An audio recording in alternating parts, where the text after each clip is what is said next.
ये सभी क्वेश्चन आपके एग्जाम के लिए, ये सभी जो टॉपिक है, क्वेश्चन नहीं टॉपिक है, आपके एग्जाम में डायरेक्ट देखे जा सकते हैं। तो सिर्फ मैं आपको फास्ट तरीके से रिवीजन कराऊंगा और इस रिवीजन कर कर आप एग्जाम में, यानी दरोगा होने वाला एग्जाम में आप अच्छा स्कोर कर सकते हैं, क्योंकि ये टॉपिक वही है, सर्टेन टॉपिक है जहां से क्वेश्चन हमेशा आते हैं।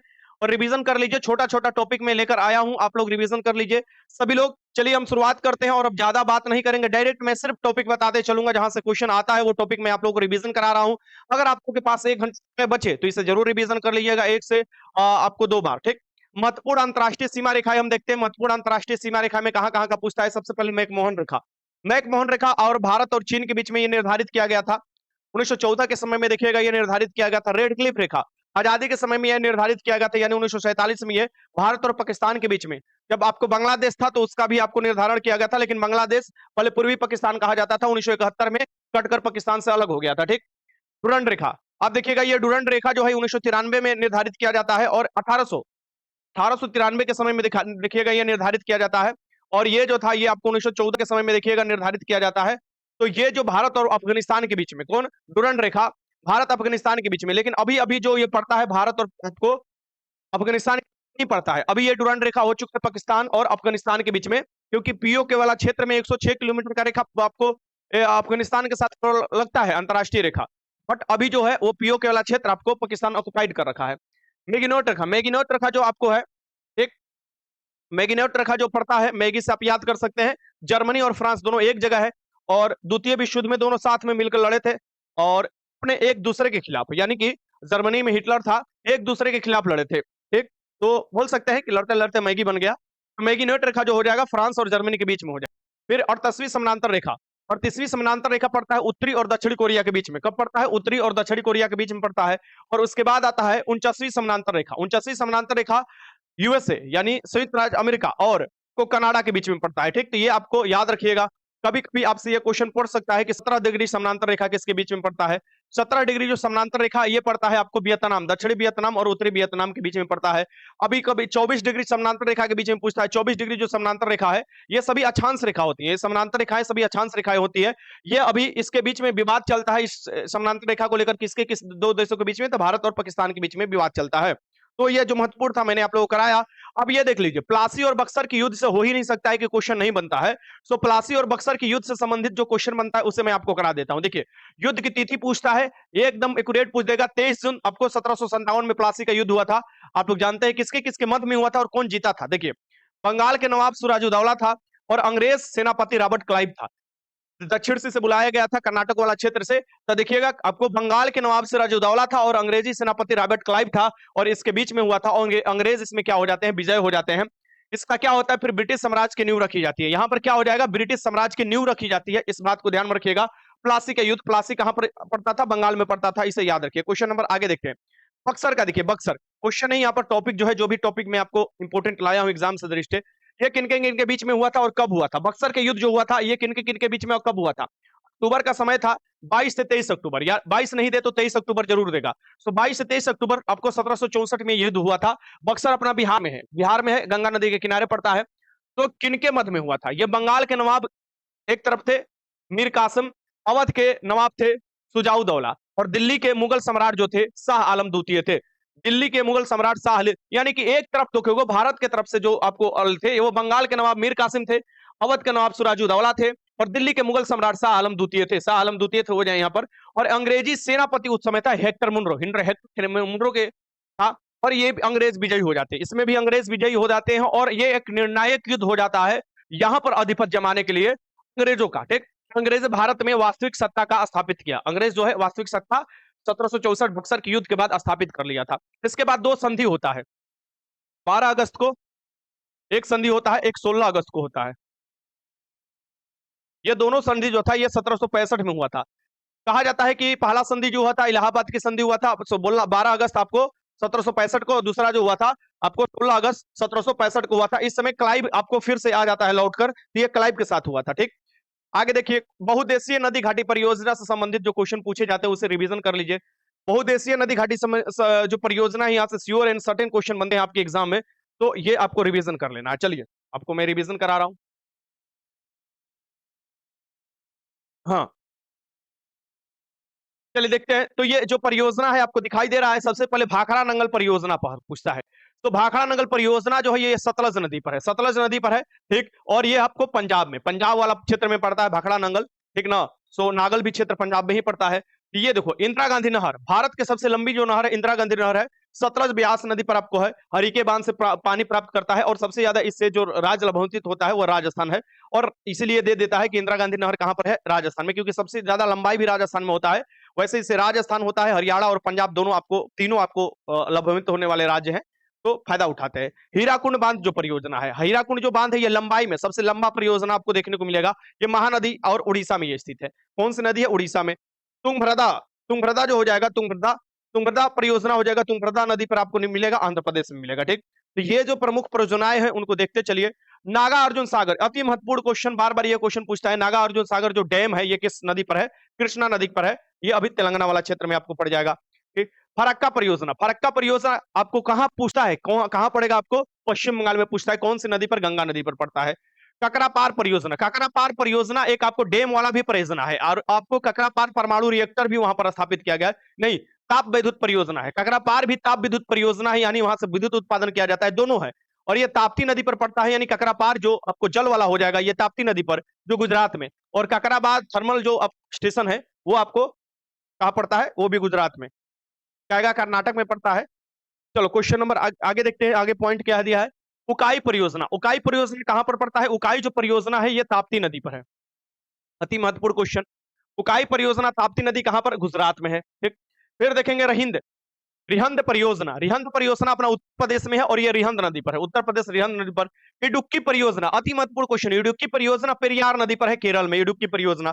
टिहरी बांध परियोजना, यह है भागीरथी और आपको भागीरथी नदी पर है। ये टिहरी जो परियोजना है भागीरथी नदी पर है, उत्तराखंड में है टिहरी परियोजना। कोयना परियोजना, कोयना परियोजना कोयना नदी पर है, महाराष्ट्र में। पूछता है कि कहां पर है कोयना परियोजना, नदी नहीं पूछकर महाराष्ट्र आपको जगह का नाम पूछता है, ये याद रखिए। सलाल परियोजना, एग्जाम में आपके क्वेश्चन पूछा जा चुका है, सलाल परियोजना चेनाब नदी पर है, और ये कश्मीर वाला क्षेत्र में पड़ेगा। एक स्वर्ण रेखा, स्वर्ण रेखा परियोजना जो है स्वर्ण रेखा नदी पर है, और ये झारखंड में। एज अ रिवीजन के तौर पर ये सभी आपको करा रहा हूं कि आप लोग को समय है तो रिवीजन कर लो। अगर आप लोग अपने से रिवीजन कर पा रहे हो तो उसमें कोई दिक्कत नहीं है, और कोई मुझे ये ज्यादा इससे नहीं है कि आप लोग समय है तो रिवीजन कर लो। स्वर्ण रेखा परियोजना है, स्वर्ण रेखा नदी पर पड़ेगा, अपना झारखंड में, झारखंड में पड़ेगा। शिव समुद्रम परियोजना, शिव समुद्रम परियोजना है कावेरी नदी, कावेरी नदी को दक्षिण भारत की क्या कहा जाता है, गंगा कहा जाता है, ठीक। ब्रह्मासी नदी है, इसके जल को लेकर तमिलनाडु, कर्नाटक, पांडुचेरी और केरल के बीच में आपको विवाद होते रहता है, ये कर्नाटक में पड़ेगा आपको, साउथ समुद्रम। मेंटूर बांध, अति महत्वपूर्ण क्वेश्चन है, मेंटूर बांध किस नदी पर पड़ता है, आपको कावेरी, यही कावेरी नदी, तमिलनाडु में है ये। तेनुघाट, तेनुघाट बांध जो पड़ता है ये दामोदर नदी, अपना दामोदर नदी जो छोटा नागपुर से निकलता है, यहां पर देखो कि झारखंड में ये पड़ेगा।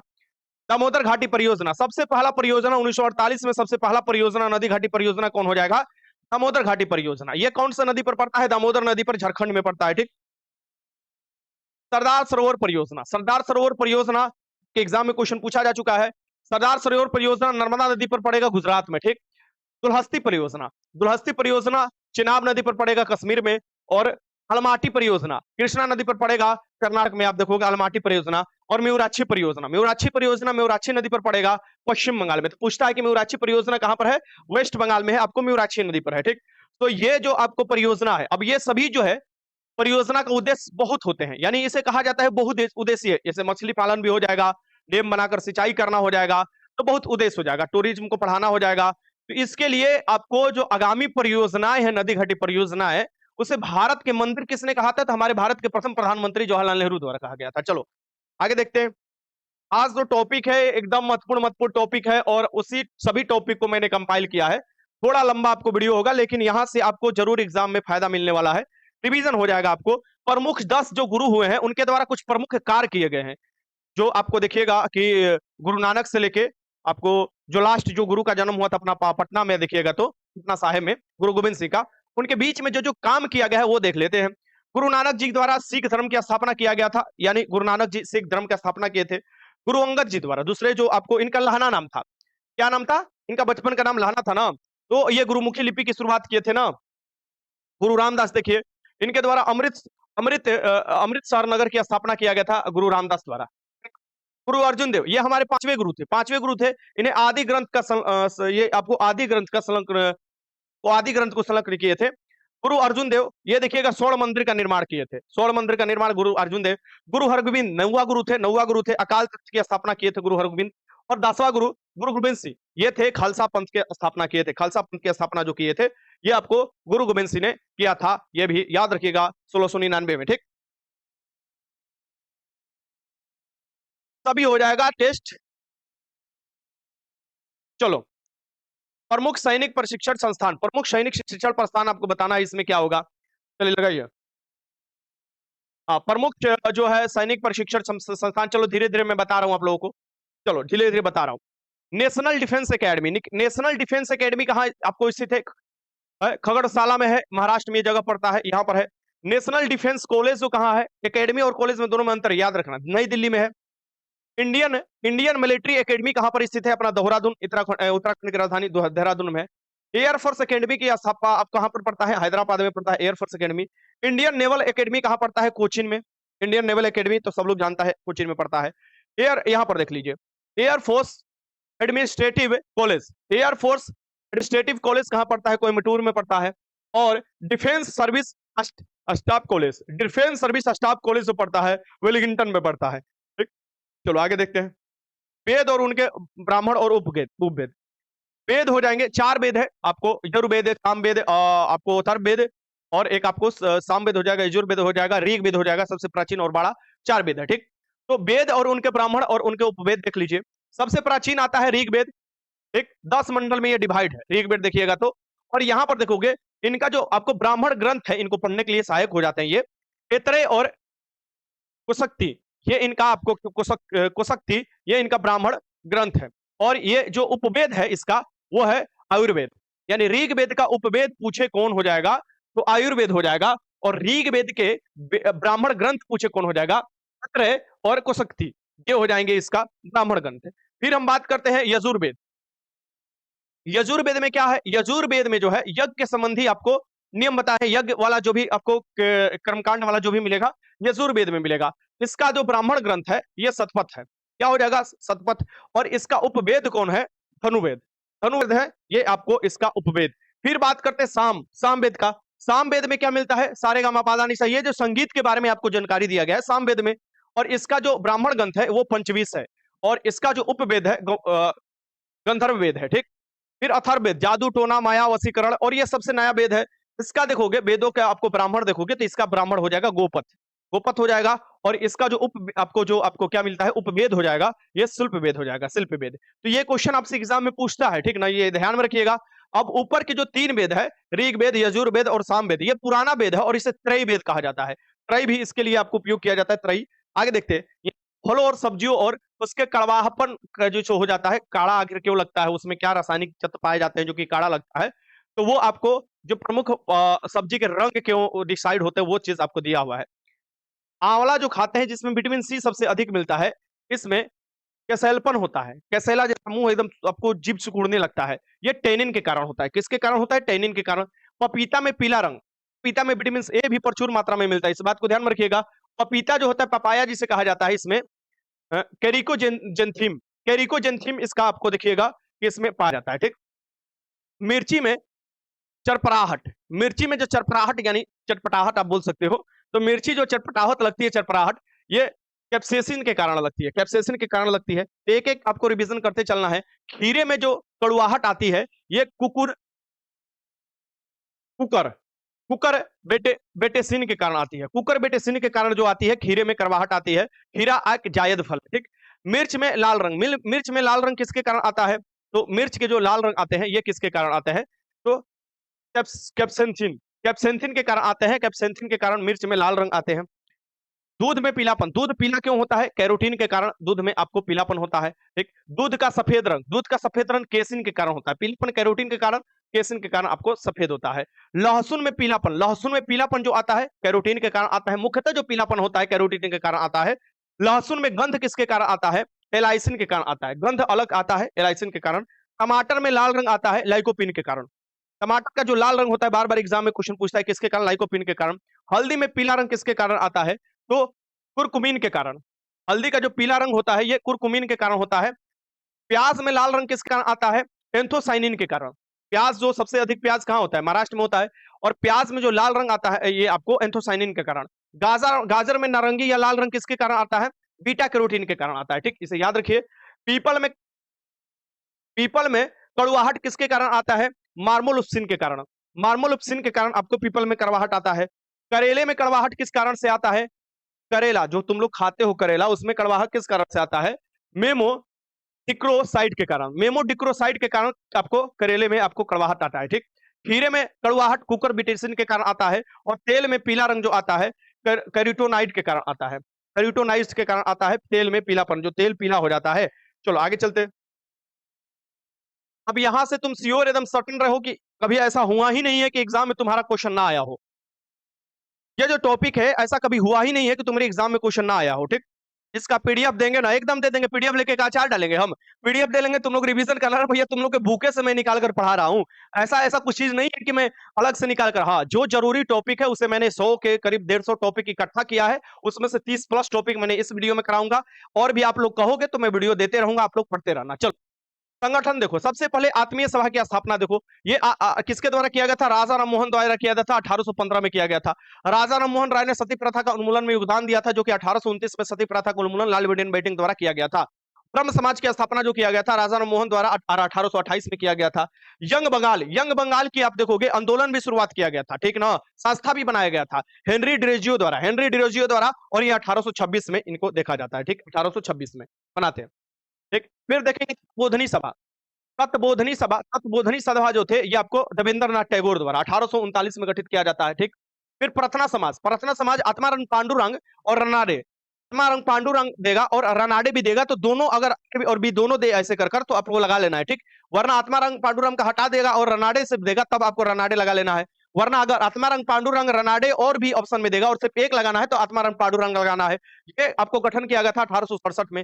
आर्य समाज की स्थापना, वेदों की ओर लौटो, अखंड पताका, ये जो आपको देखोगे ये किसके द्वारा? तो स्वामी दयानंद सरस्वती द्वारा 1875 में आर्य समाज की स्थापना मुंबई में किया जाता है। थियोसॉफिकल सोसाइटी की स्थापना जो किया जाता है देखोगे मद्रास वाला क्षेत्र में देखोगे तो थियोसॉफिकल सोसाइटी एचपी ब्लवत्सकी और कर्नल आलकट द्वारा किया जाता है। 1875 में किया जाता है। ठीक, इसी थियोसॉफिकल सोसाइटी से बाद में जाकर रेनी बेसेंट भी जुड़ती हैं। रामकृष्ण मिशन जो है इसकी स्थापना उनके जो शिष्य है स्वामी विवेकानंद द्वारा 1897 में किया जाता है। ठीक, सत्य शोधक समाज की स्थापना जो किया जाता है ज्योतिबा फुले द्वारा किया जाता है। 1813 में किया जाता है। छूत का खत्म करना था। विश्व भारती रविन्द्रनाथ टैगोर। और ये आपको कहाँ मिलता है? आपको जो है 1912 में शांति निकेतन। रविन्द्रनाथ टैगोर कहाँ पर? आपको पश्चिम बंगाल में। और शांति निकेतन को ही आप देखोगे लेटेस्ट 41वां जो है विश्व विरासत स्थल में आपको शामिल कर दिया गया है। आपको ये भी पता होना चाहिए। ठीक, चलो आगे चलते हैं। फॉरवर्ड ब्लॉक की स्थापना देखोगे सुभाष चंद्र बोस करते हैं और ये 1939 में करते हैं, जब कांग्रेस में चल रहा था मतभेद, इस्तीफा दे दिए थे। ठीक, स्वराज पार्टी 1923 में 1 जनवरी 1923 को इलाहाबाद में स्वराज पार्टी का गठन किया जाता है असहयोग आंदोलन के बाद। ये मोतीलाल नेहरू द्वारा किया जाता है और आपको इसमें चित्तरंजन दास ने भूमिका निभाया था। मोतीलाल नेहरू चित्तरंजन दास द्वारा, दोनों द्वारा। खुदाई खिदमतदार जो आपको आंदोलन भी था, आपको इस संस्था भी था, ये देखोगे अब्दुल गफार खान द्वारा शुरू किया गया था। ये सीमांत गांधी कहा जाता है। ये 1930 में इनके द्वारा स्टार्ट किया जाता है, 1929-30 में किया जाता है। और प्रथम ये भारतीय थे, नहीं प्रथम विदेशी थे जिनको भारत रत्न मिला था। कब मिला था भैया? तुम लोग से क्वेश्चन पूछता है। तो आपको प्रथम विदेशी से जिन्हें भारत रत्न मिला था आपको मतलब इनको मिला था, यानी अब्दुल गफार खान सीमांत गांधी कहा जाता है। ठीक, आई थिंक 1987 में मिला था इनको। 1987 आई थिंक, हाँ 1987 देख लेना थोड़ा। मुझे लगता है 1977 या 1987 में आपको भारत रत्न मिला था। भारत रत्न की शुरुआत 1954 से की जाती है। और 1954 में 3 लोगों को सबसे पहले भारत रत्न मिला था। राधा कृष्णन सबसे पहले, राजगोपालचारी, फिर वेंकट रमन। ठीक, तो ये आपको लगा लेना है। हाँ, और देखो कभी कभी भारत रत्न से क्वेश्चन पूछता है कि आपको बिस्मिल्लाह खां को कब मिला था भारत रत्न? तो 2001 में मिला था। आपको जो ये देहांत हो गया जिनका, लता मंगेशकर को कब मिला था? तो 2001 में मिला था। क्वेश्चन पूछता है आप लोगों से। ठीक, तो याद कर लेना। मुझे लगता है अभी तक 44 भारत रत्न दिए गए हैं 1954 से लेकर अभी तक। होम रूल लीग जो है एनी बेसेंट द्वारा और तिलक द्वारा। सबसे पहले तिलक ने अप्रैल में स्टार्ट किया था, सितंबर में आपको स्टार्ट करती है कौन? ये एनी बेसेंट। तो ये दोनों का मिलाप कब हो जाता है? दोनों आंदोलन का मिलाप हो जाता है आपको कब? ये भी आपसे क्वेश्चन पूछता है, तो उसी समय में आप देखोगे। तो होम रूल लीग आपको एनी बेसेंट और तिलक ने 1916 में शुरुआत किया था। 1916 में शुरुआत किया था होम रूल लीग। ठीक, आगे देखते हैं। इंडियन सोसाइटी देखो जो आपको अब्दुल गफ्फार खान को मिला था, हम देखे थे, मतलब पढ़े थे, 1987 में इनको भारत रत्न मिला था। खान अब्दुल गफ्फार खान, जिन्हें समान गांधी कहा जाता है, और इनका मृत्यु 1988 में हो गया था। तो ये मैंने बस बता दिया, आप लोगों को याद आया था। होम रूल आपको लीग की सोसाइटी हो गया। इंडियन इंडियन सोसाइटी की इंडियन सोसाइटी का स्थापना जो किया गया था आनंद मोहन बोस द्वारा किया गया था, ये हो जाएगा 1876 में। आदि ब्रह्म समाज की स्थापना देवेंद्रनाथ टैगोर। अति महत्वपूर्ण क्वेश्चन में भी हो सकता है कि इस बार के क्वेश्चन आपके एग्जाम में ये देखने को मिले। ब्रह्म समाज से क्वेश्चन आपको पूछा जा चुका है, आत्मीय समाज से पूछा जा चुका है कि आपको आदि ब्रह्म समाज की स्थापना देवेंद्रनाथ टैगोर ने किया था, 1866 में किया था। हिंदुस्तान महासभा, हिंदू हिंदू महासभा, माफ करना, हिंदू महासभा और बीएचयू। हिंदू महासभा की स्थापना करते हैं मदन मोहन मालवीय 1915 में, लेकिन बीएचयू की स्थापना करते हैं 3 फरवरी 1916 को बनारस में। ठीक, ये भी याद रखिएगा। तो आपसे क्वेश्चन पूछता है तो ये मदन मोहन मालवीय थे। आगे देखते हैं, फिर देखते हैं भारत संघ। भारत संघ जो था, कांग्रेस से पहले ये महत्वपूर्ण संघ था, भारत संघ, ठीक ना। तो सुरेंद्र नाथ बनर्जी करते हैं, आपको 1876 में इसकी स्थापना करते हैं। सियाटिक सोसाइटी किसकी स्थापना किसके द्वारा किया जाता है? अति महत्वपूर्ण क्वेश्चन, 1984 में। डेट पूछता है कब किया गया था सियाटिक सोसाइटी की स्थापना? कोलकाता में 1984 में किया गया था, और विलियम्स जोन्स ने इसकी स्थापना किया था। ठीक, सर्वेंट ऑफ इंडिया सोसाइटी को तुम्हारे एग्जाम में क्वेश्चन पूछा जा चुका है, अभी बीपीएससी में भी ये क्वेश्चन था। सर्वेंट ऑफ इंडिया सोसाइटी की स्थापना 1905 में करते हैं, और ये महात्मा गांधी के राजनीतिक गुरु गोपाल किस गोखले द्वारा किया जाता है। ठीक, servant of India society. Ghadar party वाला, ये भी क्वेश्चन तुम लोगों से पूछा जा चुका है। गदर पार्टी शुरुआत भी किया गया था सैन फ्रांसिस्को में, देखोगे 1913 में, और इसकी स्थापना जब किया था, ये किया था लाला हरदयाल द्वारा किया गया था। आगे देखते हैं अभिनय भारत। अभिनय भारत देखोगे ये किए थे बीडी सावरकर। बीडी सावरकर की आपको संस्था अभिनय भारत, ये हो जाएगा 1904 में। मुस्लिम लीग, बांग्लादेश के ढाका में मुस्लिम लीग की स्थापना जो किया गया था समीउल्लाह खां द्वारा किया गया था 1906 में। आगे देखते हैं खिलाफत आंदोलन। खिलाफत आंदोलन जो आपको शुरुआत किया गया था अली बंधुओं द्वारा, खिलाफत आंदोलन, और 1919 में आपको शुरुआत किया था। ठीक, आजाद हिंद फौज। आजाद हिंद फौज की स्थापना रास बिहारी बोस करते हैं, और 1942 में करते हैं आजाद हिंद फौज का। तो ये जो मैंने कुछ आपको इंपोर्टेंट कराया, जो इंपोर्टेंट वही कराया। यहाँ से स्वीट एंड सर्टेन है कि एक क्वेश्चन आता है आपके एग्जाम में, तो इसे बार बार रिवीजन करते रहना, आप लोग पढ़ते रहना, क्योंकि कम समय है तो अच्छे से रिवीजन करने के लिए मैंने ये आपको जो है आप लोगों को लिए क्वेश्चन करा रहा हूं और रिवीजन करा रहा हूं। एज अ रिवीजन मत समझिएगा, ज्यादा आप दिमाग मत लगाइएगा, रिवीजन है। ठीक, अब प्रमुख जो कृषि क्रांति है उनसे संबंधित कभी कभी मिलान करने के लिए दे देता है, क्वेश्चन पूछ देता है। तो प्रमुख कृषि क्रांति देखिए, यहाँ पर क्रांति लिखा हुआ है, यानी हरित क्रांति। स्वामीनाथन ने शुरुआत किया था हरित क्रांति का, 1966-67 में स्टार्ट किया जाता है। तब नारा देते हैं जय जवान जय किसान का, कौन नारा देते हैं? लाल बहादुर शास्त्री। तो भारत में इससे पहले आप देखोगे कि आपको विश्व स्तर पर मैक्सिकन गेहूं के उपयोग करते हुए हरित क्रांति की शुरुआत कर दिया गया था। ठीक, नॉर्मल बोरलोग जो थे हरित क्रांति की शुरुआत कर देते हैं, और उनको 1970 के दशक में देखोगे इसी के लिए शांति का नोबेल पुरस्कार भी मिलता है नॉर्मल बोरलोग को। तो हरित क्रांति देखोगे ये खाद्यान्न उत्पादन के लिए है, खाद्यान्न उत्पादन के लिए। खाद्यान्न में भारत में सबसे अधिक जो उत्पादन होने वाला खाद्यान्न है, खाद्यान्न में हो जाएगा चावल गेहूं ये सब आता है। तो भारत में सबसे अधिक जो खाद्यान्न उत्पन्न होता है वो होता है आपको धान, यानी कि चावल, और पूरे विश्व स्तर पर जो सबसे अधिक होता है वो होता है गेहूं। तो दोनों में आपको कंफ्यूजन नहीं होना है। श्वेत क्रांति का संबंध किससे? दूध उत्पादन से। श्वेत क्रांति का संबंध दूध उत्पादन से, ऑपरेशन फ्लड इसे कहा जाता है, वर्गीज कुरियन इसे पितामह कहे जाते हैं। नीली क्रांति, नीली क्रांति का संबंध किससे? मत्स्य उत्पादन, मछली जो हो जाएगा, मछली लपलपा जाता है जो तुम लोगों का मुंह खाने के लिए। ये देखो लाल क्रांति, देखो लाल क्रांति जो है टमाटर और मांस के उत्पादन से संबंधित है। लाल क्रांति और टमाटर जो है लाल क्यों? लाइकोपीन के कारण, मैंने आपको ऊपर पढ़ाया ये चीज। ठीक, लाल क्रांति। गुलाबी क्रांति देखो, जो गाना है ना, गुलाबी आंखें जो तेरी देखी शराबी ये दिल हो गया। तो शराब के साथ क्या क्या खाया जाता है? शराब के साथ झींगा मछली खाया जाता है। ठीक, तो गुलाबी आंखें जब भी देखी तो क्या होगा? गुलाबी गुलाबी प्याज होता है, प्याज का छिलका कैसा होता है? ऐसा गुलाबी, थोड़ा लाल लाल होता है। और तो झींगा मछली भी देखोगे, उसका जो अंदर का जो दिखाई देता है, मतलब बाहर से देखोगे झींगा मछली अंदर गुलाबी दिखाई देती है, तो झींगा मछली भी। और कुछ प्रमुख औषधि के लिए भी ये आपको शुरुआत किया गया था, कौन? गुलाबी क्रांति। तो मतलब ऐसे चीज।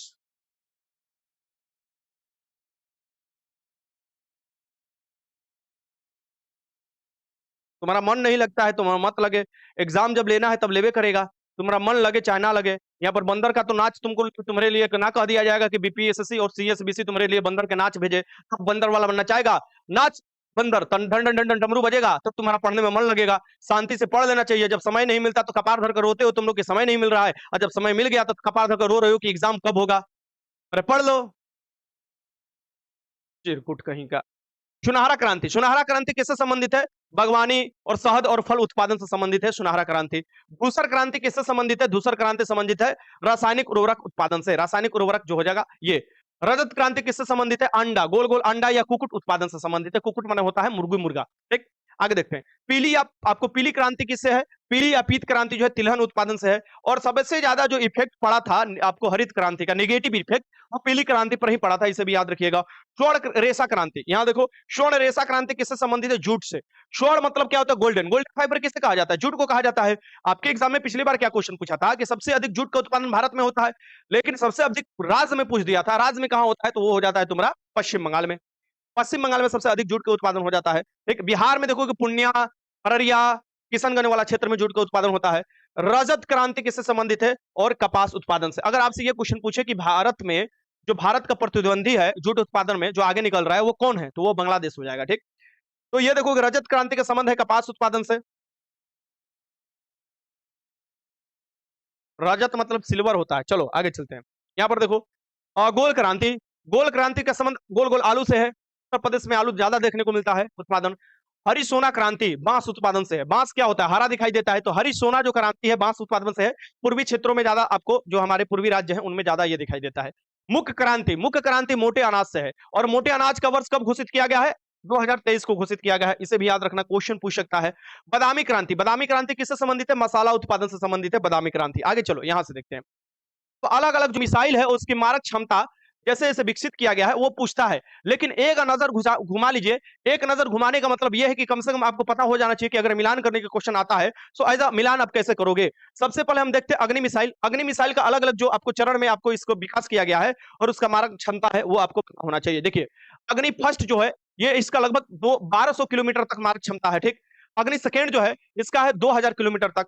अग्नि थर्ड जो है 3500 किलोमीटर तक है। ये आपको मैक्सिमम बताया जाता है, तो मैक्सिमम, लेकिन ये बता दिया जाता है, सरकार द्वारा डाटा दिया जाता है। ठीक, अग्नि 4 जो है ये 4000 तक है। और अग्नि 5 जो है कॉन्टिनेंटल है, यानी एक आपको महाद्वीप से दूसरे महाद्वीप में जाकर बम फोड़ सकता है, माने मिसाइल जा सकता है। ये हो जाएगा आपका 5000 से लेके 8000। कुछ वैज्ञानिक बताते हैं कि ये 10000 से भी अधिक मारक क्षमता रखा है। ठीक, आगे चलते हैं। अब यहाँ पर देखिए कुछ प्रमुख जो टैंक बनाए गए हैं, कुछ प्रमुख जो मिसाइल बनाई है, टैंक रोधी मिसाइल हो या अन्य मिसाइल हो, उनके बारे में हम पढ़ लेते हैं, क्योंकि यहां से क्वेश्चन आता है। जैसे नाग, दागो और भूलो के नाम से जाना जाता है, और ये क्वेश्चन बन चुका है। ये टैंक रोधी मिसाइल है, माने आ रहा है उधर से टैंक होता है ना, जो गोला बारूद तोप चला, तोप जिसे हम लोग बोलते हैं, वो आता है, उसको उड़ा देगा। ये दागो और भूल जाओ, एक बार छोड़ो और भूल जाओ, इस सिद्धांत पर काम करता है। मारक क्षमता जो होता है 3 से लेकर 7 किलोमीटर तक मारक क्षमता है। ठीक, यानी तुम्हारी अगर गर्लफ्रेंड अगर तुमको धोखा दे रही है और नाक से लगाकर, और वो समझो कहां पर है, एकदम दाग दो, तो 3 से लेके 7 किलोमीटर के एकदम धुआं धुआं कर देगा। लेकिन ये भी याद रखना कि मतलब एक को सजा देने के लिए पूरे पूरे गांव को तबाह करने का तो योजना नहीं है तुम्हारे मन में। तो सजा देना है तो अपने अपने को काबिलियत साबित करो। मतलब आदमी तो बोलता है कि काबिलियत साबित करो, लेकिन बड़ा मुश्किल होता है यार, बड़ा दिक्कत होता है। कोई तो बोल देता है कि हम तुम्हारा इंतकाम लेंगे, लेकिन इंतकाम के चक्कर में आदमी कहां से कहां निकल जाता है। हम भी कभी सोचे थे कि इंतकाम लेंगे, हम तो भुला ही हो गए, केकरा ले इंतकाम लेंगे। ठीक, बचपन में हम भी कभी सोचे थे कि तोरा करोड़ों रुपया का है ना घमंड, हम भी एक दिन राजा बनकर दिखाएंगे। लेकिन हम इतना बड़े हो गए, लेकिन अब वो चीज ही नहीं है। अब तो उसका बाल बच्चा भी हो गया होगा, मतलब क्या ही बोला जाए। वो भूल जाता है आदमी, हो छोड़ो। वो सब इंतकाम कुछ होता नहीं है, वो सब कुछ नहीं होता है, हम लोग के बस के बाहर है वो कुछ ना। ठीक ना, इंतकाम कहा लिया जाएगा? मतलब अब मान लो उसका बाल बचवा हो गया, उससे कहा जाकर इंतकाम की लिया जाएगा? देखते चिल्लाएगा, मामा गोड़ लागत ही। ठीक, और बेइज्जती हो जाएगा। चला यहाँ ले, ब्रह्मोस मिसाइल। ब्रह्मोस मिसाइल जो है ये आपको जो भारत और रसिया द्वारा सम्मिलित विकसित किया गया मिसाइल है। ये भारत और रूस का संयुक्त आपको उपक्रम है। इसका नामकरण जो हुआ है अपना देश के ब्रह्मपुत्र नदी। ब्रह्मपुत्र नदी भारत के, ये ध्यान में रखना, चौड़ी सबसे नदी है। और अगर बात करें सबसे लंबी नदी तो गंगा नदी हो जाएगा। ठीक, तो भारत में ब्रह्मपुत्र की नदी के नाम पर, और रूस के मोक्स्वा नदी जो हो जाएगा ये आपको मस्कवा, इन दोनों के नाम पर रखा गया है। ये क्या? ब्रह्मोस आपको नाम रखा गया है। ठीक, और ये सुपरसोनिक क्रूज मिसाइल है। मारक क्षमता जो है 290 किलोमीटर के करीब है, एकदम धाए धाए। इसको किसने, ब्रह्मोस को अभी किसने बेचा? इंडिया अभी बेचा ना फिलहाल। किसको बेचा? एशियन कंट्री मनीला को। ठीक, मनीला को बेचा है, मतलब फिलीपींस को बेचा। आगे देखिए तेजस। तेजस हम लोग खुद ही विकसित किए हैं, मतलब भारत ने विकसित किया हुआ है। स्वदेशी रूप से विकसित चौथी पीढ़ी के हल्का लड़ाकू विमान। हल्का है, ज्यादा इसका वजन नहीं है, बड़ा तेज उड़ता है। ठीक, आगे देखो प्रचंड। प्रचंड क्या है यहाँ पर देख लीजिए। प्रचंड एक स्वदेशी रूप से डिजाइन एवं विकसित हल्का लड़ाकू हेलीकॉप्टर है। स्वदेशी एक आपको स्वदेशी रूप से यानी खुद अपने देश में बनाया हुआ, डिजाइन किया हुआ हल्का लड़ाकू हेलीकॉप्टर है। ये हेलीकॉप्टर है, प्रचंड नाम से ही पता चल रहा है। पिनाक, पिनाका आपको पिनाका यहाँ पर होता है। पिनाका, पिनाका क्या हो जाएगा? मल्टी बैरल रॉकेट लॉन्चर है। जैसे मान लो उधर से कुछ आया, हवाई जहाज आ रहा है, चाहे उधर से मिसाइल आ रहा है, तो ऐसे रहेगा। और रॉकेट का नाम रहेगा बस टिप द बटन, धाए धाए धाए निकलने, जैसे इसराइल का ड्रोन सिस्टम देखे थे ना, वही वाला, ठीक, एंटी ड्रोन सिस्टम। तो पिनाका आप देखोगे मल्टी बैरल रॉकेट लॉन्चर है। आप ये देखते हैं बराक 8, बराक 8 क्या है ये देख लीजिए, बराक 8, इसे थोड़ा बड़ा मैं कर देता हूं, चलो। चलो, बराक 8 मिसाइल क्या है? भारत और इजराइल द्वारा विकसित, सबसे महत्वपूर्ण क्वेश्चन, बराक 8 मिसाइल किसके द्वारा विकसित किया गया है? भारत और इजराइल द्वारा विकसित है। लंबी दूरी, सतह से हवा में मार करने वाली मिसाइल है, सतह से हवा, और मारक क्षमता कितना है? 100 किलोमीटर तक है। और भारत और इजराइल ने दोनों ने मिलकर बराक। अब देखते हैं प्रोजेक्ट 75, कहा जाता है ना कि प्रोजेक्ट 75 के तहत जो विकसित की गई है पनडुब्बी, उनका नाम क्या क्या है और कैसे शुरू से नाम आप लिखिएगा। आईएनएस कलवरी है, आईएनएस खंडेरी है, आईएनएस करंज है, आईएनएस बेला है, आईएनएस वगीर है, और आईएनएस वागसीर है। यानी आपको देख सकते हैं कि 6 है, और 6 को प्रोजेक्ट आपको 75 के तहत इसे बनाया जा रहा है, ठीक। तो ये 6 बन चुकी है, मान लीजिए। इसका क्या हो जाएगा? INS Kalvari, INS Khanduri, INS करंज, आईएनएस वेला, आईएनएस वगीर और आईएनएस वागसीर, ये 6 है। तो आपसे ये देता है कि इनमें से कौन नहीं है प्रोजेक्ट 75 के तहत बना हुआ। फिर देखते हैं आईएनएस विक्रांत, क्वेश्चन पूछा हुआ है। आईएनएस विक्रांत क्या है? आपको भारत का पहला स्वदेशी विमान वाहक पोत है, भारत का पहला स्वदेशी विमान वाहक पोत है। आईएनएस अरिहंत क्या है? ये देखोगे भारत की पहली स्वदेशी परमाणु पनडुब्बी है, भारत की पहली अपना अपना खुद से बनाया हुआ, मैंने घर में, मतलब भारत में, भारत की पहली स्वदेशी आईएनएस अरिहंत है परमाणु पनडुब्बी। हेलेना क्या है? हेलिना, तो हेलेना देखोगे एंटी टैंक गाइडेड मिसाइल है, एंटी टैंक गाइडेड मिसाइल है हेलिना, ठीक।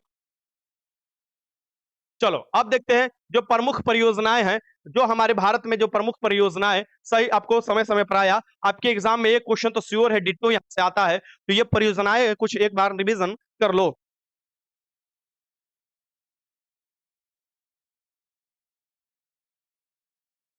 जीएफ का मतलब गोल्ड फ्लैग होता है, सिगरेट, गोपाल कुमार। जीएफ का मतलब होता है गोपाल फकरुल्ला, ठीक। जीएफ का मतलब होता है गोपाल फकरुल्ला। तुमरा से ये कुल पूछ रहा है, सिगरेट का नाम पूछ रहा है जा रे है? चलो क्वेश्चन लगाओ पहले। कस्तूरी मृग परियोजना जो हो जाएगा, ये शुरुआत किया गया था 1970 में, और ये किसके सहयोग से? आईयूसीएन के सहयोग से स्टार्ट किया गया था, ठीक। गेंडा परियोजना जो है, गेंडा कहां मिलता है? आप देखोगे काजीरंगा, जो असम में पड़ता है, वहां पर गेंडा 1987 में शुरुआत किया गया था। ये परियोजनाएं इसलिए शुरुआत किया जाता है कि उनका संरक्षण हो, उनका बचाव हो, जो शिकारी है उनका आपको शिकार ना कर पाए, ठीक। फिर देखोगे हंगुल परियोजना, ये 1970 में आपको हंगुल परियोजना शुरुआत किया गया था। प्रोजेक्ट टाइगर, ये 1973 में इंदिरा गांधी जी थी, खास तौर पर इनमें सबसे बड़ा योगदान उन्हीं का है, प्रोजेक्ट टाइगर लगे। और टाइगर स्टेट किसे कहा जाता है? मध्य प्रदेश को कहा जाता है। वर्तमान में देखोगे, वर्तमान में 54 गो हो गए हैं, 54 को टाइगर हो जाए हो चुके हैं, ठीक ना। सो वर्तमान में 54 टाइगर रिजर्व है, जो कि अभी देखोगे कि ये आपको हुआ है मध्य प्रदेश के, क्या नाम है, मध्य प्रदेश का भी हुआ है, नदी के नाम पर है जी। 54वां टाइगर रिजर्व का नाम कोई बताएगा? रानीपुर तिरपनवा था, रानीपुर तिरपनवा यू उत्तर प्रदेश का हो जाएगा।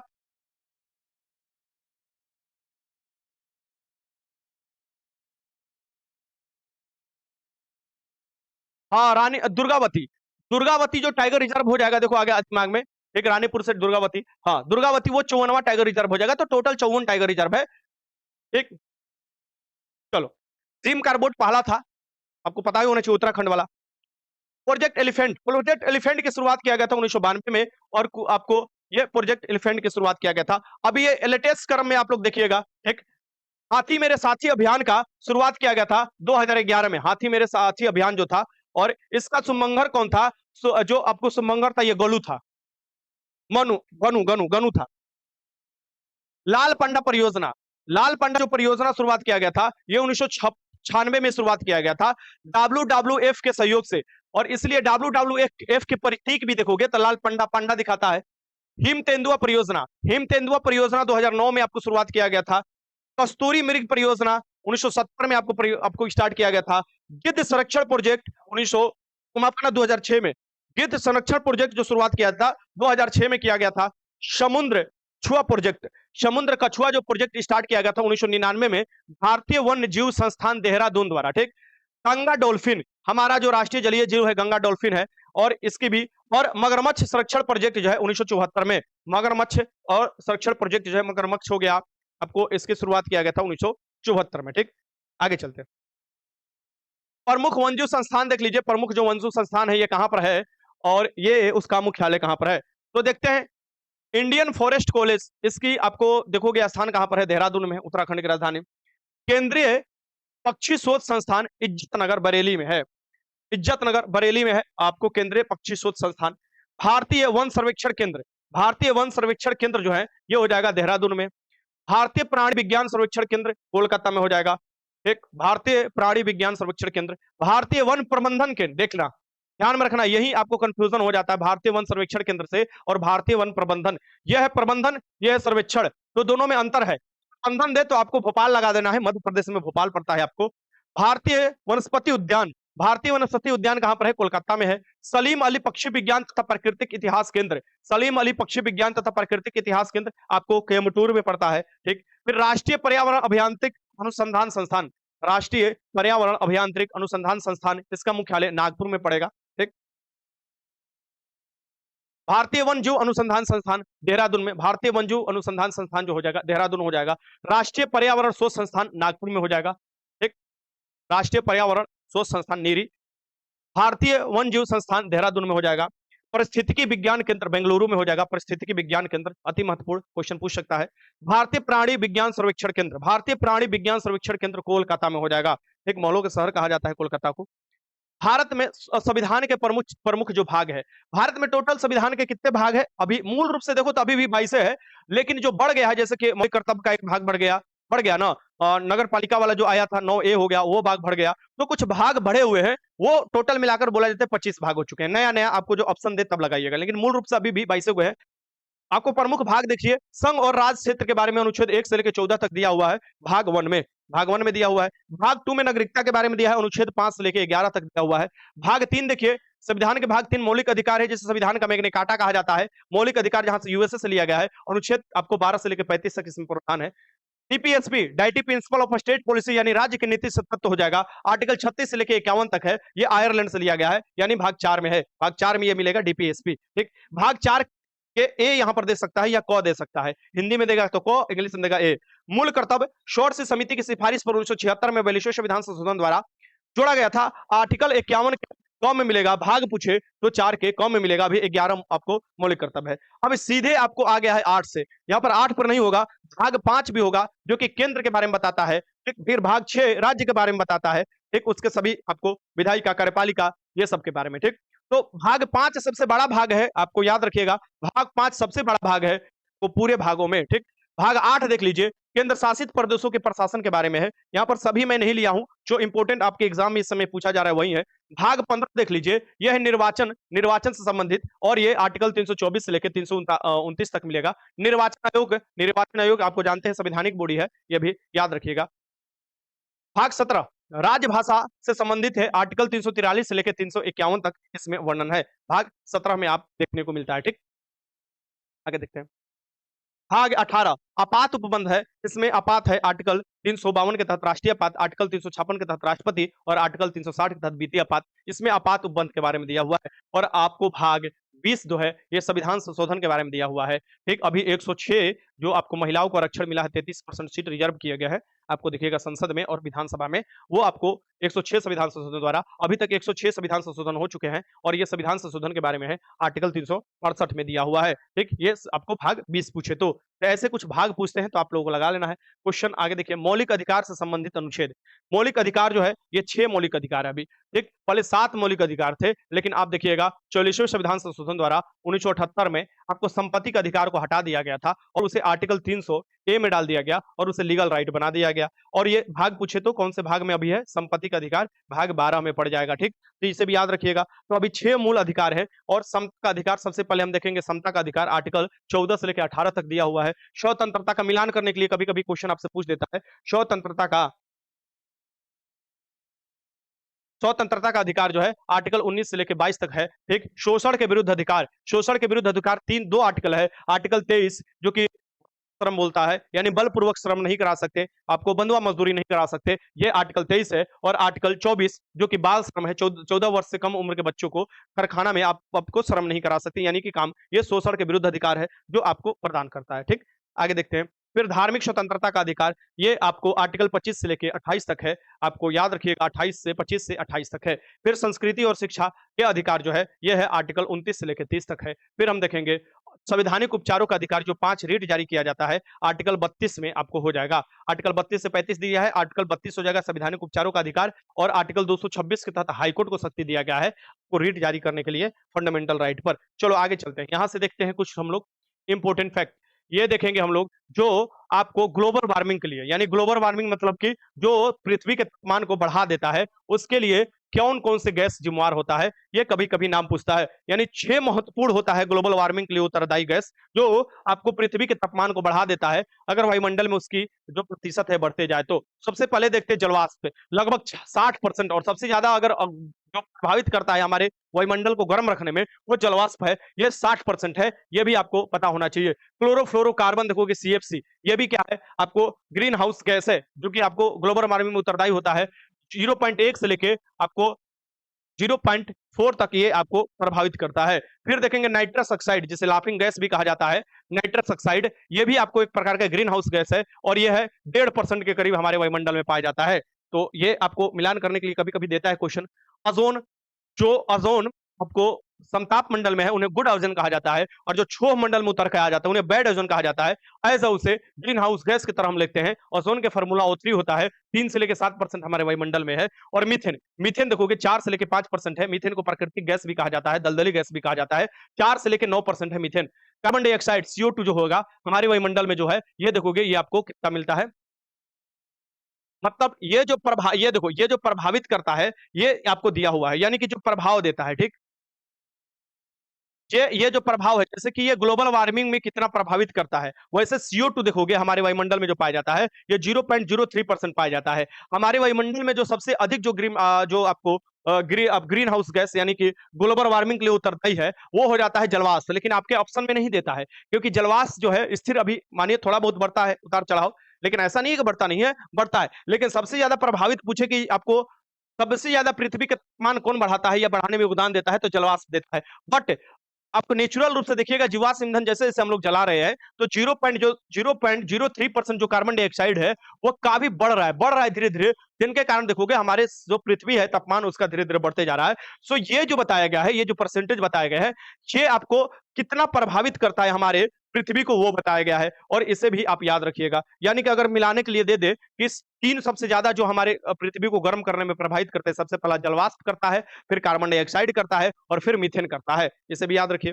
चलिए आगे देखते हैं, महत्वपूर्ण कुछ अनुच्छेद देख लीजिए भैया, महत्वपूर्ण अनुच्छेद देख लो क्योंकि आपसे यहां से क्वेश्चन श्योर एक आपको मिलान करने में या हो सकता है नहीं होगा, इसमें क्या दिया है वो पूछता है। सो महत्वपूर्ण अनुच्छेद से संबंधित मैं आपको क्वेश्चन कराता हूं। अनुच्छेद पहला क्या कहता है, संघ का नाम और राज्य क्षेत्र के बारे में बताता है, संघ के नाम और राज्य क्षेत्र के बारे में बताता है अनुच्छेद 1, ठीक।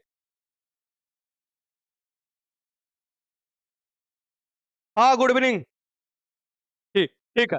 संघ और राज्य क्षेत्र के बारे में बताता है, संघ राज्य क्षेत्र मतलब हमारा भारत, राज्यों का संघ होगा, और भारत और इंडिया दो नाम है यहाँ पर, इसे याद रखिएगा। अनुच्छेद 2 क्या बताता है, जब हम दूसरे राज्यों को जीत कर लाएंगे अपने टेरिटरी में, समझ में आ रहा है तुम लोग को, दूसरे राज्य अगर हमारे भारत में मिलना चाहेंगे देन उस समय हमारा अनुच्छेद कौन सा संशोधन होगा, अनुच्छेद 2 संशोधन होगा। लेकिन अगर अपना ही राज्य का नाम बदलना, टेरिटरी को बदलाव करना यानी कि तोड़ना, बड़ा करना, छोटा करना, दो मिलाकर बड़ा करना, एक तोड़कर छोटा करना राज्य, ये सब जो होता है अनुच्छेद 3 के तहत संशोधन होते हैं। और इसमें पावर किसको दिया गया है, अनुच्छेद 4 के तहत इसको आपको पावर दे दिया गया है संसद को, ठीक। अब अनुच्छेद आपको देखोगे एक आपको 5 से लेके आपको 11 तक नागरिकता के बारे में बताता है, अनुच्छेद 12 से लेके आपको 15 तक आपको मूल अधिकार के बारे में बताता है, जिसमें 21 वाला जो अधिकार है इसमें क्या है, निजता के अधिकार इसी में वर्णन है, सोने का अधिकार, पीने का अधिकार, खाने का अधिकार, ज्यादा आवाज शोरगुल का अधिकार जो है ये आपको ये चीज इसी में दिया हुआ है कि कोई शोरगुल करता है तो इस अधिकार के तहत आपका हनन होता है, ठीक। तो 21 था। आगे देखिए अनुच्छेद 14 देख लीजिए, यहां पर दिया हुआ है, देखो यहां पर दिया हुआ है अनुच्छेद 14, विधि के समक्ष समता, समानता, विधि के समक्ष समानता यानी विधि के सामने सब लोग समान होंगे, क्या गया है ब्रिटेन के संविधान से लिया गया है, और विधि के समक्ष सभी लोग समान होंगे, यानी हम भी आप भी कोई भी हो एनीबॉडी आपको जो भारत के है सभी समान होंगे। फिर एक होता है विधि के समान संरक्षण, विधि के समान संरक्षण ये किसे कहा जाता है, ये यूएसए के संविधान से लिया गया। विधि के समान संरक्षण कहने का मतलब समझ रहे हो क्या है, ये मतलब कि कोई मान लो एगो चरपुटिया है, मान लो कि एक लड़का ए है और एक लड़की बी है, ठीक, तो इसी में से उठा लेते हैं, कोनो के नाम का है मान लो महादेव महादेव यादव, ये महादेव यादव हो बेचारा, मुंडी बना देते हैं, आंख बनाते थे, ये महादेव यादव है, ठीक। और ये मान लो कौन है, महेंद्र यादव, महेंद्र यादव है ये महेंद्र यादव जी की उठा लेते हैं, ठीक। इनका दाढ़ी भी जमा हुआ है, ये अभी बबुआ है, ये जो लड़का है ये बबुआ है, ये क्या है, बड़का है। तो इसमें विधि के समान संरक्षण कैसे लागू किया जाएगा? क्योंकि मान लो ये दोनों को क्या करने जाना था, ये दोनों को क्रिकेट मैच देखने जाना था, बगल वाला पेविलियन में मैच रहा है, तो जाएगा दोनों। अब ये क्या करेगा कि ये देख रहा है कि हमारा कुर्सी इस तरीके से लगाया हुआ है कि हम तो देख ही नहीं पाएंगे, क्योंकि हमारा तो हाइट छोट है, तो कैसे देख पाएंगे। और ये बोला कि हमारा तो लंबाई काफी ज्यादा है, और ये देख लिया आराम से। तो सरकार क्या करेगा, आपको एग्जाम्पल बता रहा हूँ, सरकार क्या करेगा, ये नुनुआ के लिए तो टेबल ला कर दे देगा, ये नुनुआ खड़ा हो जाएगा, मैच देख लेगा। यानी कि जो न्याय प्राप्त करने सक्षम नहीं है, उनको न्याय देने के लिए, आपको फ्री में न्याय देने के लिए विधि के समान संरक्षण लाया गया है, जो कि आर्टिकल 39 के ए में देखोगे, निःशुल्क विद्युत सहायता गरीबों के लिए जो निर्धारण किया गया है, ठीक। तो ये जो है विधि के समान संरक्षण यूएसए के संविधान से लिया गया है। और विधि की प्रक्रिया कहां से लिया गया है, जापान से लिया गया है। विधि की प्रक्रिया मतलब कि विधि के अनुसार कोई कानून बनाया जा रहा है कि नहीं बनाया जा रहा है, इसका देख रेख कौन करेगा, सर्वोच्च न्यायालय। अगर बनाया गया तो ठीक है, नहीं तो नलिफाइड मतलब खत्म कर दिया गया, ठीक। ये तीनों आपको शब्द याद रखना चाहिए। आगे चलते हैं, यहां पर देखो, और 17 क्या कहता है, अस्पृश्यता के अंत करता है, यानी छुआछूत का अंत करता है, ठीक। अब फिर 19 फर्स्ट क्या कहता है, 19 फर्स्ट के कम में प्रेस की स्वतंत्रता, बोलने की स्वतंत्रता। जो लड़की सबको कोई चुप कराता है, तो लड़की सब बोलती है कि हमको बोलने का स्वतंत्रता है। कौन से आर्टिकल के तहत, 19 पहला और क के आर्टिकल के तहत हमको बोलने का स्वतंत्रता है। लेकिन हर जगह ना बोलिएगा जी, हर जगह बोलते रहिएगा, ये युक्ति युक्त संबंध भी तो लगाया गया है। तो आप किसी के, देखो स्वतंत्रता का मतलब यही होता है कि तुम अपना स्वतंत्रता का तो अच्छे से ख्याल रखो, मजे से उसका उठाओ, लेकिन ये भी ध्यान में रखो कि दूसरे की स्वतंत्रता तुम्हारी स्वतंत्रता के बीच में नहीं आना चाहिए, उसका अतिक्रमण तुम नहीं करो, वरना वो उसका स्वतंत्रता का अतिक्रमण करोगे, आर्टिकल 32 का उपयोग करेगा, या आर्टिकल आपको 226 और तुम्हारा वाट लगा देगा। चलो आगे चलते हैं। हाँ देखो, 21 हो जाएगा प्राण और दैहिक स्वतंत्रता, 23 हो जाएगा बालक श्रम, जो मैंने बताया बलपूर्वक श्रम बलात् श्रम कहता है, और 24 हो जाएगा तुम्हारा बालकों के नियोजन में प्रतिषेध, यानी कारखाना खाना में आपको नहीं लगाना है, ये जो है 14 वर्ष से कम उम्र को। अनुच्छेद आपको 36 से 51 तक राज्य के नीति से तत्व है, जिसमें आर्टिकल 40 जो है, ये देखो यहाँ पर दिया हुआ है, जो महत्वपूर्ण आर्टिकल है दिया हुआ है। आर्टिकल 40 क्या कहता है, ग्राम पंचायतों के गठन के बारे में बताता है। और आर्टिकल 21 के क का कहता है बच्चों के लिए निःशुल्क आपको शिक्षा, बच्चों के लिए निःशुल्क शिक्षा जो जोड़ा गया था, ये कब जोड़ा गया था, 86 अमेंडमेंट द्वारा जोड़ा गया था, छेसवा संविधान संशोधन द्वारा जोड़ा गया था। आपको देखोगे 2002-3 के समय में ये जोड़ा गया था। और ये निःशुल्क विधिक सहायता जो जोड़ा गया, आपको माफ करना, जो आपको बच्चों के लिए निःशुल्क आपको शिक्षा के बारे में, यानी शिक्षा का अधिकार जो तुमको दिया गया था, यह आर्टिकल 21 के कम में मिलेगा। और आपको फिर देखोगे एक आर्टिकल अभी न्यूज में जो चल रहा है, आर्टिकल 44 समान नागरिक संहिता। समान नागरिक संहिता अभी कौन लागू कर दिया है, आप लोगों को पता होना चाहिए। बताइए राज्य में करंट अफेयर में कौन समान नागरिक संहिता लागू किया है, कमेंट कीजिए, आप लोग देखते हैं कितना आप लोग करंट पढ़ रहे हो। 51 पहले तो गोवा लागू किया था, अभी कौन कह रहा है लागू करेंगे। अनुच्छेद 51 के क में देखोगे मूल कर्तव्य है, 11 मूल कर्तव्य है, स्वर्ण समिति की सिफारिश पर बैल्यूस्ट्रेड संशोधन द्वारा 1976 में इसे लागू किया गया। अनुच्छेद 52 क्या कहता है, भारत के एक राष्ट्रपति होंगे, यानी कार्यपालिका प्रमुख होंगे वो, ठीक। अनुच्छेद 54 जो कहता है राष्ट्रपति के निर्वाचन के बारे में, राष्ट्रपति के निर्वाचन जो होंगे आपको, जिसमें संसद के आपको दोनों सदन के निर्वाचित सदस्य और विधानसभा के निर्वाचित सदस्य भाग लेते हैं। आर्टिकल 61 क्या कहता है, राष्ट्रपति पर महाभियोग चलाने की प्रक्रिया के बारे में बताता है, यानी राष्ट्रपति को हटाना है तो महाभियोग चलाया जा सकता है, 14 दिन पहले उनको आपको सूचना देना पड़ता है, ठीक। अनुच्छेद 72 करता है राष्ट्रपति को क्षमादान की शक्ति देता है। इससे पहले अनुच्छेद 71 आता है, राष्ट्रपति और उपराष्ट्रपति के अगर कोई भी विवाद होते हैं चुनाव संबंधी तो वो सर्वोच्च न्यायालय में जाएगा, अनुच्छेद 71 में बताया गया है। अनुच्छेद 72 क्या कहता है, राष्ट्रपति को और कुछ समाधान की शक्ति दिया गया। अनुच्छेद 75 क्या कहता है, प्रधानमंत्री की नियुक्ति। प्रधानमंत्री की नियुक्ति कौन करता है, प्रधानमंत्री की नियुक्ति राष्ट्रपति करते हैं, और अन्य मंत्रियों की नियुक्ति प्रधानमंत्री की सिफारिश पर राष्ट्रपति करते हैं। अनुच्छेद 79 क्या कहता है, अनुच्छेद 79 संसद के बारे में बताता है। संसद में कौन कौन हो जाएंगे, तो राष्ट्रपति हो जाएंगे, एक लोकसभा हो जाएगा और एक राज्यसभा हो जाएगा। सो यहाँ पर देखिएगा अनुच्छेद 80 क्या बताता है, लोकसभा के बारे में, राज्यसभा स्थायी सदन राज्यसभा के बारे में बताता है। और अनुच्छेद 81 का कहता है लोकसभा के बारे में बताता है। अभी राज्यसभा में देखोगे टोटल संख्या कितना मैक्सिमम हो सकता है, 250 हो सकता है। अभी लोकसभा में देखोगे टोटल संख्या कितना मैक्सिमम हो सकता है, आपको 550 हो सकता है। और ये कब तक कौन कौन जनगणना का इस्तेमाल किया गया है, 1971 की जनगणना का इस्तेमाल किया गया है, और ये कब तक यथावत रहेगा, 2026 तक यथावत रहेगा, इसे भी याद रखिएगा। चलो अनुच्छेद 85 देख लो, अनुच्छेद 85 क्या कहता है, इसे भी देख लेते हैं। सर ठंडा लग रहा है, अच्छे तुम्हारा ठंडा लग रहा है, आए हमारा गर्मी लग रहा है। सर जैकेट बहुत अच्छा लग रहा है, कहाँ से लिए है गुरुजी? अरे क्या हुआ ना कि बड़ी ठंडा लग रहा था, ठीक ना, रोड पर जा रहे थे, एगो मंदिर दिखाई दिया, वहां कटोरा लेके बैठ गए, एल्युमिनियम का कटोरा था, हरदम साथ में रखने लगते हैं कि कहीं कहीं पैसा की कमी हो गया तो थोड़ी सी बढ़ा देंगे, पैसा मिल जाएगा। तो वही कटोरा लेके बैठल थे, एगो पता ना कहाँ से एकदम सुंदर परी आई और गेट खुली, एकदम हवा बहने लगा चारों तरफ से, पीपल पेड़, बरगद के पेड़ एकदम छठा के एकदम चलने लगा। आई ऐसे कोट उसे उतारी और कही कि क्या चाहिए, ठंडा लग रहा है आपको, हम बोले हाँ जी, तो इसे कोट उठाकर देकर चली गई। समझ रहे हो, इतना दानी दानी लोग हैं, तो वैसे ही हमको कोर्ट मिल गया। चलो अब लगाओ क्वेश्चन। अनुच्छेद 85 जो है लोकसभा के विघटन के बारे में बताता है, कि लोकसभा के विघटन के बारे में अनुच्छेद 85 में वर्णन है। अनुच्छेद 108 क्या कहता है, ये संयुक्त अधिवेशन के बारे में बताता है। संसद के संयुक्त अधिवेशन कौन बताता है, राष्ट्रपति। अध्यक्षता कौन करता है, लोकसभा के अध्यक्ष, इस बात को ध्यान में रखिएगा। अनुच्छेद 244 क्या कहता है, अनुसूचित जाति अनुसूचित जनजाति के क्षेत्रों के बारे में बताता है ये अनुच्छेद 244। अनुच्छेद 280 क्या कहता है, वित्त आयोग के बारे में। 15वां वित्त आयोग के अध्यक्ष कौन है, एनके सिंह है, यानी नंद किशोर सिंह है। ये आपको वित्त आयोग जो है संवैधानिक बॉडी है, ये अनुच्छेद आपको 280 में मिलेगा।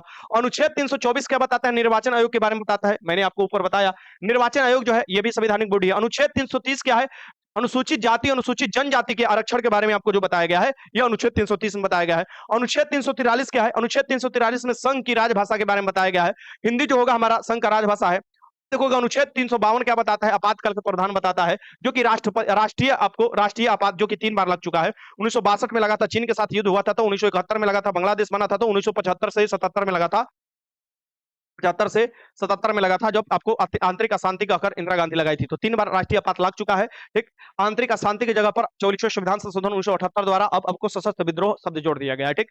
आगे देखते हैं अनुच्छेद 356। देखो राष्ट्रपति शासन पूछे सबसे अधिक कहां लगा हुआ है, तो उत्तर प्रदेश में सबसे अधिक बार, और आपको मणिपुर में अभी फिलहाल लगा था, तो सबसे अधिक मणिपुर और उत्तर प्रदेश में 10 बार लग चुका है, ठीक। अनुच्छेद 360 पूछे वित्तीय आपात, ये सभी आपको राष्ट्रपति लगाते हैं, लेकिन वित्तीय आपात अभी तक एक भी बार नहीं लगा है, वित्तीय आपात अभी तक नहीं लगा है, यूएसए के संविधान से ये लिया गया है।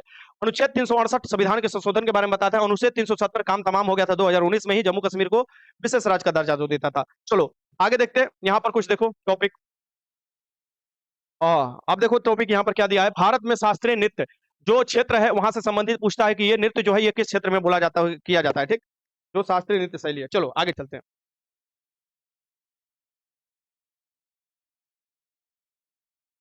चलो ये लगाते हैं। चलो शास्त्रीय नृत्य जो शैली है अलग अलग। सो भारतनाट्यम सबसे प्राचीन शास्त्रीय नृत्य शैली जो है भारतनाट्यम है, तमिलनाडु वाला क्षेत्र में किया जाता है, ये याद रखिएगा। कथक, कथक जो किया जाता है उत्तरी भारत या उत्तर प्रदेश, दो भी दे, उत्तरी भारत या उत्तर प्रदेश में दे तो आपको कथक, ठीक। फिर होता है कथकली, कथकली केरल में, और केरल का नाम बदलने के लिए क्या कहा गया है, केरलम रखने के, यानी कि नारियल का राज्य, या अब देख नारियल वाला क्षेत्र। कथकली देखोगे ये केरलम, इसका नाम अब जा रहा है होने, तो ये हो जाएगा केरल में। कुचिपुड़ी, कुचिपुड़ी क्या हो जाएगा, आंध्र प्रदेश में हो जाएगा, आंध्र प्रदेश में होता है यहाँ पर। मणिपुरी, मणिपुरी मणिपुर में होता है। उसके बाद देखोगे मोहिनी अट्टम, मोहिनी अट्टम भी केरल में होता है। मोहिनी अट्टम क्या होता है, केरल में होता है, इसे याद रखिएगा, ठीक। और मोहिनी अट्टम केरल में हो जाएगा। फिर देखेंगे उड़ीसी, उड़ीसी कहां पर हो जाएगा, उड़ीसा में हो जाएगा उड़ीसी। और सतरिया, सतरिया असम में होने वाला आपको शास्त्रीय नृत्य आपको शैली है, ये सभी याद रखिएगा। अब चलते हैं नोबेल पुरस्कार करता। भारत में टोटल 10 लोगों को अभी तक नोबेल पुरस्कार मिला है ना। सो जो नोबेल पुरस्कार मिला है ये 1901 से मिलने शुरू हुआ है। अल्फ्रेड नोबेल ने डायनामाइट की खोज किया था और उन्हीं के पैसे से नोबेल पुरस्कार दिया जाता है। इकोनॉमिक्स वाला नोबेल पुरस्कार 1968 से शुरुआत हो गया देने के लिए, पहले इकोनॉमिक्स के क्षेत्र में नहीं मिलता था, ठीक। तो हम देखते हैं कि क्या क्या मिलता है भैया। देखो सबसे पहले 1913 में मिला था आपको साहित्य के क्षेत्र में, आपको रविन्द्रनाथ टैगोर को, रविन्द्रनाथ टैगोर को उनके पुस्तक गीतांजलि के लिए आपको साहित्य के क्षेत्र में सबसे पहले भारत में आपको मिलता है। तो फिर पूछता है दूसरा किसको मिला था, सीबी रमन को मिला था। ये देखोगे 28 फरवरी 1928 में ये रमन इफेक्ट की खोज किए थे, तब इनको जाकर 1930 में नोबेल पुरस्कार मिलता है। और विज्ञान के क्षेत्र में सबसे पहला नोबेल पुरस्कार किसे मिला था, यही भौतिक के लिए इनको रमन इफेक्ट के लिए प्रकीर्णन में ये काम किए थे प्रकाश के। तीसरा दिखेगा अरविंद खुराना, अरविंद खुराना को मिलता है, भारतीय थे, अमेरिकन भारतीय, ये 1968 में इनको मिलता है। और ये कृत्रिम जीन के कोडिंग डिकोडिंग किए थे, तो ये चिकित्सा के क्षेत्र में इन्हें मिला था, यानी कि बायोलॉजी आप कह सकते हैं। मदर टेरेसा शांति के क्षेत्र में इनको मिला था 1979 में, और 1980 में इनके फिर भारत रत्न मिला था, ये भी याद रखिएगा 1980 में शांति के क्षेत्र में मिला था मदर टेरेसा को, ठीक। सुब्रमण्यम चंद्रशेखर, चंद्रशेखर सीमा तय किए थे, बिग बैंग जो सिद्धांत है उसके बारे में बात किए थे। फिर सूरज जैसे विनाश होता है, कैसे क्रिएट होता है, ब्लैक होल, इसके बारे में ये सब बात किए थे। जो सुब्रमण्यम चंद्रशेखर को 1983 में मिला था भौतिकी में चंद्रशेखर सीमा के लिए, यानी कि सूरज यानी जो तारा होता है उसके विनाश के बारे में, जो ब्लैक होल वाला, ठीक। 6 देखोगे अमर्त्य सेन, इनको इकोनॉमिक्स के क्षेत्र में मिला है, ये आपको कल्याणकारी अर्थव्यवस्था के लिए इनको मिला है, अमर्त्य सेन को 1998 में मिला है। फिर देखेंगे बीएस नोएपॉल, बीएस नोएपॉल को साहित्य के क्षेत्र में मिला है, साहित्य के क्षेत्र में इनको आपको 2001 में मिला था बीएस नोएपॉल, ठीक। 8वें में देखेंगे वेंकट वेंकट रमन रामकृष्णन। 2009 में इनको मिला है रसायन में राइबोसोम के संरचना और कार्य प्रणाली की खोज के लिए। राइबोसोम को क्या कहा जाता है? प्रोटीन की फैक्ट्री कहा जाता है। कैलाश सत्यार्थी को मिला था, मलाला यूसुफजई के साथ 2014 में मिला था, शांति के क्षेत्र में मिला था। बाल बचाओ आंदोलन से संबंधित है, कौन हो जाएंगे आपको? कैलाश सत्यार्थी। 2014 में इनको शांति के क्षेत्र में मिला था, ठीक। फिर बात आते हैं अभिजीत बनर्जी। अभिजीत बनर्जी जो थे नामे माने जाने इकोनॉमिक्स वाले आपको थे, और 2019 में इन्हें अर्थशास्त्र के क्षेत्र में वैश्विक गरीबी के कम करने के लिए उनके प्रयोगात्मक दृष्टिकोण के लिए इनको मिला था। तो टोटल आप देख सकते हैं 10। चलो पढ़ते हैं।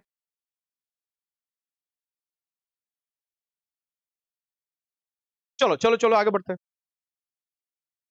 आज क्यूज जो तुम्हारे साम एक लिख रहा है, सर जी आज क्रिक होगा कि नहीं? अरे क्रिक नहीं होता है बुढ़वा, क्यूज होता है।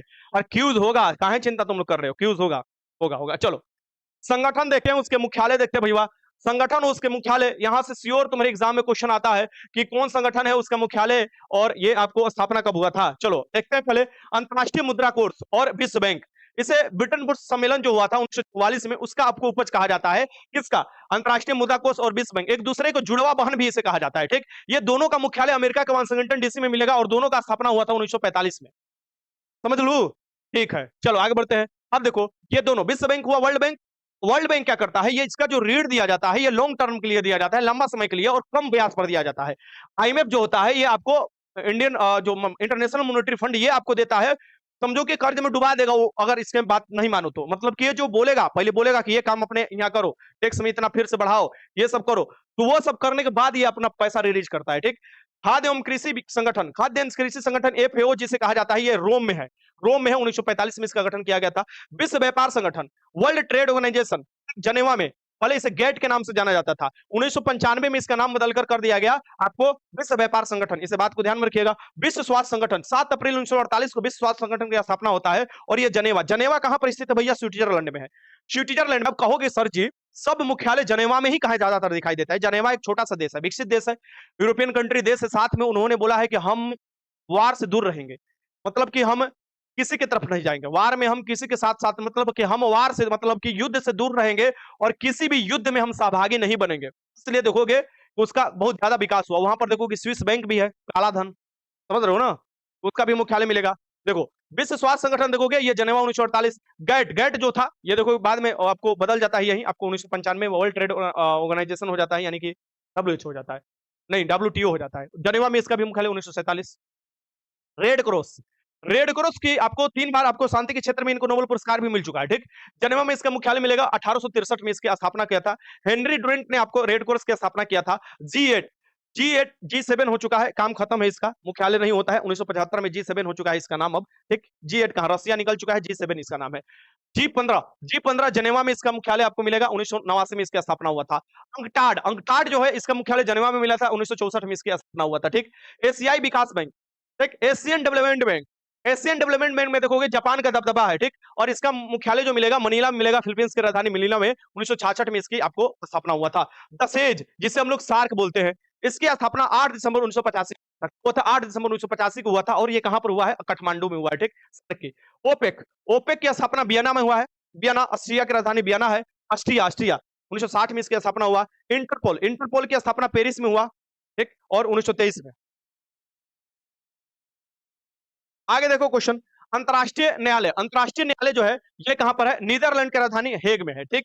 हेग में है, द हेग में 1946 में इसकी स्थापना होता है, ठीक, अंतरराष्ट्रीय न्यायालय का। और संयुक्त राष्ट्र संघ का, यूनाइटेड नेशन ऑर्गेनाइजेशन का स्थापना 24 अक्टूबर 1945 को होता है, और ये देखोगे इसकी मुख्यालय न्यूयॉर्क में मिलेगा, यानी कि इसकी मुख्यालय न्यूयॉर्क में मिलेगा। किसका भैया? यूनाइटेड नेशन ऑर्गेनाइजेशन का, ठीक। एमनेस्टी इंटरनेशनल, इसका मुख्यालय देखोगे लंदन में। अति महत्वपूर्ण क्वेश्चन में भी इस पर आ सकता है, 1961 में इसकी स्थापना हुआ था। यूनेस्को, नैम के भी, नैम जो होता है जो आपको गुट निरपेक्ष आंदोलन आप कह सकते हो, उसकी भी स्थापना जो हुआ था 1961 में ही हुआ था, इसे भी याद रखिए। यूनेस्को, यूनेस्को की स्थापना आपको जो हुआ था 1946 में हुआ था, और ये पेरिस में इसका मुख्यालय स्थित है। पेरिस कहां पड़ता है? पेरिस फ्रांस की राजधानी है। यूनिसेफ, यूनिसेफ की आपको स्थापना हुआ था आपको 1946 में, इसके मुख्यालय आपको जो न्यूयॉर्क में पड़ता है, न्यूयॉर्क। यूनिसेफ वही बचपन वाला। इसरो, इसरो का ये कौन इसरो है? ये दूसरा कौन इसरो होगा? ये इसरो, ये पता नहीं, इस बारे में हम नहीं जानते, ठीक। चलो आगे चलते हैं। आसियान देखो, आसियान का जो स्थापना हुआ था ये जकार्ता, अपना इसरो के बारे में हम जानते हैं सिर्फ जकार्ता, 1967 में इसका आसियान का आपको हुआ था 1967 में। अभी देखोगे कि आसियान का जो बैठक हुआ था आपको यही जो बगल वाला देश है इंडोनेशिया में हुआ है, ठीक। नाटो, नाटो का देखोगे ब्रुसेल्स 1949 में। अभी देखोगे नाटो का, ठीक, ये हो जाएगा नाटो का आपको ब्रुसेल्स आपको 1949 में। अभी नाटो का कौन सा नया देश सदस्य बना है, ठीक, तो फिनलैंड, फिनलैंड जो बना है अभी नाटो का नया देश सदस्य बना है। राष्ट्रमंडल, राष्ट्रमंडल कॉमनवेल्थ जिसे कहा जाता है लंदन में है, 1926 में इसकी स्थापना हुआ है। आगे देखते हैं अब अरब लीग, अरब लीग की आपको देखोगे मुख्यालय काहिरा में पड़ेगा और ये 1945 में इसकी स्थापना हुआ है। काहिरा कहाँ है, मिस्र में है, ठीक। मिस्र को क्या बोला जाता है, नील नदी का देन बोला जाता है, मिस्र को ही इजिप्ट बोला जाता है, ठीक। आगे चलते हैं, भारत के प्रमुख शोध संस्थान, थोड़ा सांस ले लो, हमको भी सांस लेने दो और थोड़ा एक घुट पानी पी लेने दो, ठीक। हाँ, बिहार एसएससी का एग्जाम जो होता है ऑफलाइन होता है, ठीक, ऑफलाइन।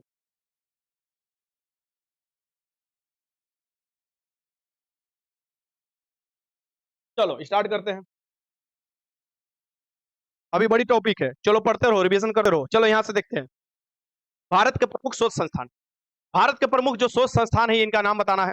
तो अलग अलग शोध संस्थान है भारत के, ये देखिए इसका नाम देखिए, शोध संस्थान दिया हुआ है, इनका नाम देखते हैं सबसे पहले। केंद्रीय औषधि अनुसंधान संस्थान, केंद्रीय औषधि अनुसंधान संस्थान, अति महत्वपूर्ण क्वेश्चन है, इनका मुख्यालय लखनऊ नवाबों के शहर में मिलेगा, ठीक, लखनऊ।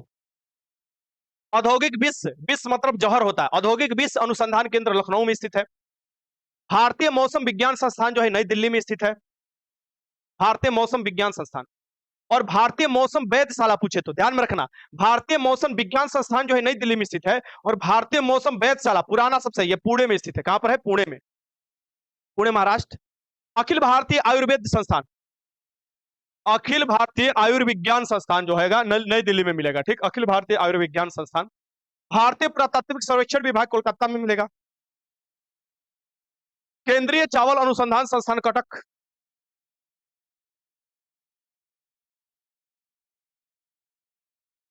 एम्स को बोला जाता है, सही बात है, भारतीय आयुर्विज्ञान संस्थान एम्स होता है। भारतीय पुरातात्विक सर्वेक्षण विभाग कोलकाता है। भारतीय चावल अनुसंधान संस्थान जो हो जाएगा कटक हो जाएगा, लेकिन इंटरनेशनल लेवल पर, वर्ल्ड लेवल पर फिलीपींस में मिलेगा अपना, ठीक, मनिला में। केंद्रीय गन्ना अनुसंधान संस्थान कोयम्बटूर हो जाएगा, केंद्रीय गन्ना अनुसंधान संस्थान। केंद्रीय आलू अनुसंधान संस्थान शिमला में हो जाएगा, ठंडा पड़ता है इसलिए आलू जमेगा नहीं शिमला में, आपको इसका है, ठीक ना। केंद्रीय दलहन अनुसंधान संस्थान ये पड़ेगा कानपुर में, केंद्रीय दलहन अनुसंधान संस्थान कानपुर में। भारतीय चीनी तकनीकी संस्थान कानपुर में, भारतीय चीनी तकनीकी संस्थान कानपुर में होगा। राष्ट्रीय डिजाइन संस्थान जो हो जाएगा अहमदाबाद में हो जाएगा, फैशन वाला राष्ट्रीय डिजाइन संस्थान। वन अनुसंधान संस्थान जो मिलेगा देहरादून में मिलेगा, कहां मिलेगा, देहरादून में मिलेगा, ठीक। और केंद्रीय तंबाकू अनुसंधान संस्थान जो हो जाएगा राजमुंदरी में मिलेगा, राजमुंदरी में मिलेगा, ठीक, ये याद रखिएगा। केंद्रीय चमड़ा अनुसंधान संस्थान जो हो जाएगा चेन्नई में, चे से चमड़ा चे से चेन्नई, ठीक, चौ से चमड़ा च से चेन्नई, ठीक। आगे चलते हैं, केंद्रीय ईंधन अनुसंधान संस्थान जादूगोड़ा में मिलेगा, जादूगोड़ा, ठीक। केंद्रीय ईंधन अनुसंधान संस्थान जादूगोड़ा कहाँ है, झारखंड में स्थित है ना, यूरेनियम के लिए फेमस है। भारतीय लाख अनुसंधान संस्थान, भारतीय लाख जो अनुसंधान संस्थान है ये भी रांची में मिलेगा। केंद्रीय वनस्पति अनुसंधान संस्थान अपना लखनऊ में मिलेगा, ठीक। केंद्रीय भवन निर्माण अनुसंधान संस्थान रुड़की में मिलेगा, भवन निर्माण से संबंधित, ठीक। प्लाज्मा अनुसंधान संस्थान गांधीनगर में मिलेगा, गुजरात की राजधानी गांधीनगर में। और राष्ट्रीय समुद्र विज्ञान संस्थान जो मिलेगा पणजी में मिलेगा, कहां पर मिलेगा, पणजी में मिलेगा, ठीक। आगे चलते हैं, भारतीय खगोल संस्थान कहां मिलेगा, भारतीय खगोल जो संस्थान मिलेगा ये बताना है कहां पर मिलेगा। तो भारतीय खगोल संस्थान मिलेगा आपको बेंगलुरु में, इसरो का भी बेंगलुरु में आपको देखने को मिलता है। राष्ट्रीय रासायनिक प्रयोगशाला पुणे में मिलेगा, अति महत्वपूर्ण क्वेश्चन बार बार पूछता है, ठीक।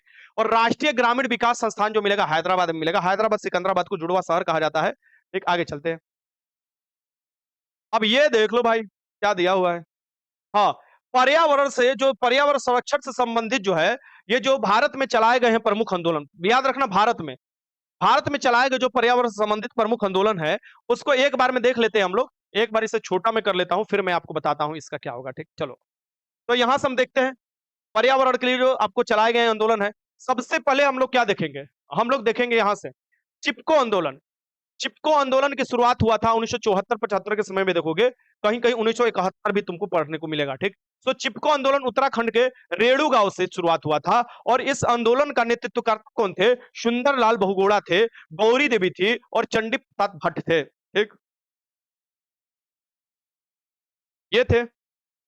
अब यहां पर देखोगे ये पेड़ से चिपक गए थे उनको बचाने के लिए। शांत घाटी आंदोलन 1973 केरल में, शांत घाटी है भी कहा, शांत घाटी केरल में है, साइलेंट वैली, ठीक। बलियापाल आंदोलन जो है उड़ीसा के गांव की भूमि पर मिसाइल की टेस्टिंग रोकने के लिए हुआ था। बलियापाल आंदोलन तो पूछता है किसके लिए हुआ था। बिश्नोई आंदोलन हुआ था 1931 में, नेतृत्व अमृत बिश्नोई द्वारा किया गया था। अपिक्को आंदोलन जो हुआ था 1983 में हुआ था, अपिक्को आंदोलन, और ये कर्नाटक वाला क्षेत्र में हुआ था। नेतृत्व थे पांडुरंग हेगड़े, हेगड़े थे, ठीक। नर्मदा बचाओ आंदोलन देखोगे, नर्मदा बचाओ आंदोलन गुजरात वाला क्षेत्र में होता है। मेघा पाटकर, बाबा आमटे और अरुंधति राय द्वारा यह शुरुआत किया गया था। नर्मदा बचाओ आंदोलन 1989 में शुरुआत किया गया था। चलो आगे चलते हैं, यहां पर देख लो। नवंदया, नवंदया आंदोलन 1982 में शुरुआत किया गया था, जैव विविधता संरक्षण और जैविक खेती को बढ़ावा देने के लिए। फिर यहां पर देखते हैं मैती, मैती आंदोलन जो शुरुआत किया गया था 1994 में। इसकी शुरुआत कल्याण सिंह रावत ने उत्तराखंड में चमोली में की थी, ठीक। कल्याण, ये आपको मैती जो है इसकी शुरुआत उत्तराखंड के चमोली में। जंगल बचाओ आंदोलन की शुरुआत बिहार के 1980 के दशक में किया गया था, जब झारखंड बिहार में था, ठीक, उस समय में किया गया था। अब ये देखो, भारत में अभी भी बायोस्फीयर रिजर्व टोटल 16 गो 18 गो है। भारत में टोटल 18 बायोस्फीयर रिजर्व है। और जो पूछता है कि सबसे पहला कौन है और कहां कहां से क्वेश्चन आता है, ये आपके देता है। तो सबसे पहला जो बायोस्फीयर रिजर्व है ये नीलगिरी है, जो कि 1986 में इसकी स्थापना हुआ था, पहला है। ये कहां पड़ेगा आपको, नीलगिरी की पहाड़ी पड़ेगा, पश्चिमी पूर्वी घाट जहां आकर मिलता है, यानी कर्नाटक वाला क्षेत्र में पड़ेगा। नंदा देवी देखोगे, ये आपको कहां पड़ेगा, उत्तराखंड में पड़ेगा, ये भी बायोस्फीयर रिजर्व है। मानस, मानस कहां पड़ेगा, ये असम में पड़ेगा, मानस, ये भी बायोस्फीयर रिजर्व है। मन्नार की खाड़ी दूसरा सबसे बड़ा बायोस्फीयर रिजर्व है। पहला हो जाएगा कच्छ के रण, जो हो जाएगा रण के कच्छ, ठीक ना। तो ये मन्नार की खाड़ी देखोगे 1989 में, कम से कम याद रखो कहां पर है, ठीक ना। मन्नार की खाड़ी श्रीलंका और भारत के बीच में हो। ग्रेट निकोबार, ग्रेट निकोबार अंडमान निकोबार में है, 1989 में इसे बनाया गया था। नोकरेक कहां पड़ेगा, नोकरेक मेघालय में पड़ता है। नोकरेक कहां पर, मेघालय में पड़ता है, और 1988 में इसको बनाया गया था आपको, ठीक। सुंदरबन, आपको सुंदरबन डेल्टा भी है, ब्रह्मपुत्र और गंगा नदी द्वारा बनाया हुआ डेल्टा है सुंदरबन। और ये आपको देखोगे सुंदरबन पड़ता है भारत और बांग्लादेश के बीच में, आपको ये सुंदरबन, ये भी आपको बायोस्फीयर रिजर्व है। यानी पश्चिम बंगाल, अपना पश्चिम बंगाल आपको लगाना है। सिमलीपाल, सिमलीपाल देखोगे 1994 में इसे बायोस्फीयर रिजर्व बनाया गया था, ये उड़ीसा में है सिमलीपाल, ठीक। डिब्रू साइकोवा, डिब्रू साइकोवा असम में स्थित है, ये सबसे छोटा बायोस्फीयर रिजर्व है। अति महत्वपूर्ण है, वीवीआई सबसे बड़ा और सबसे छोटा पूछता है। जो रन का कक्ष हो जाएगा ये सबसे बड़ा हो जाएगा और सबसे छोटा हो जाएगा ये डिब्रू साइकोवा, आपको असम में जो है 1997 में से बनाया गया था। देहांग दिबांग भी कहां पर है, ये देहांग दिबांग भी असम में पड़ता है, ठीक, यो biosphere reserve. Pachmarhi biosphere reserve कहां पड़ता है, ये अपना मध्य प्रदेश में पड़ता है। अगस्त्यामलाई देखोगे 2001 में इसे इंक्लूड किया गया था, तमिलनाडु वाला क्षेत्र में देखोगे अगस्त्यामलाई वाला पड़ेगा, पहाड़ी होगा, तमिलनाडु केरल के क्षेत्र में पड़ता है, ये बायोस्फीयर रिजर्व है। अचनाका, अच अचनकमार, अचनकमार, अचनाकर या अचन कमार यहाँ पर दिया है, अचन कमार दिया हुआ है यहाँ पर, ठीक। अचनाकर इसे बोला जाता है, 2005 में इसे जोड़ा गया था, ये मध्य प्रदेश में, ठीक।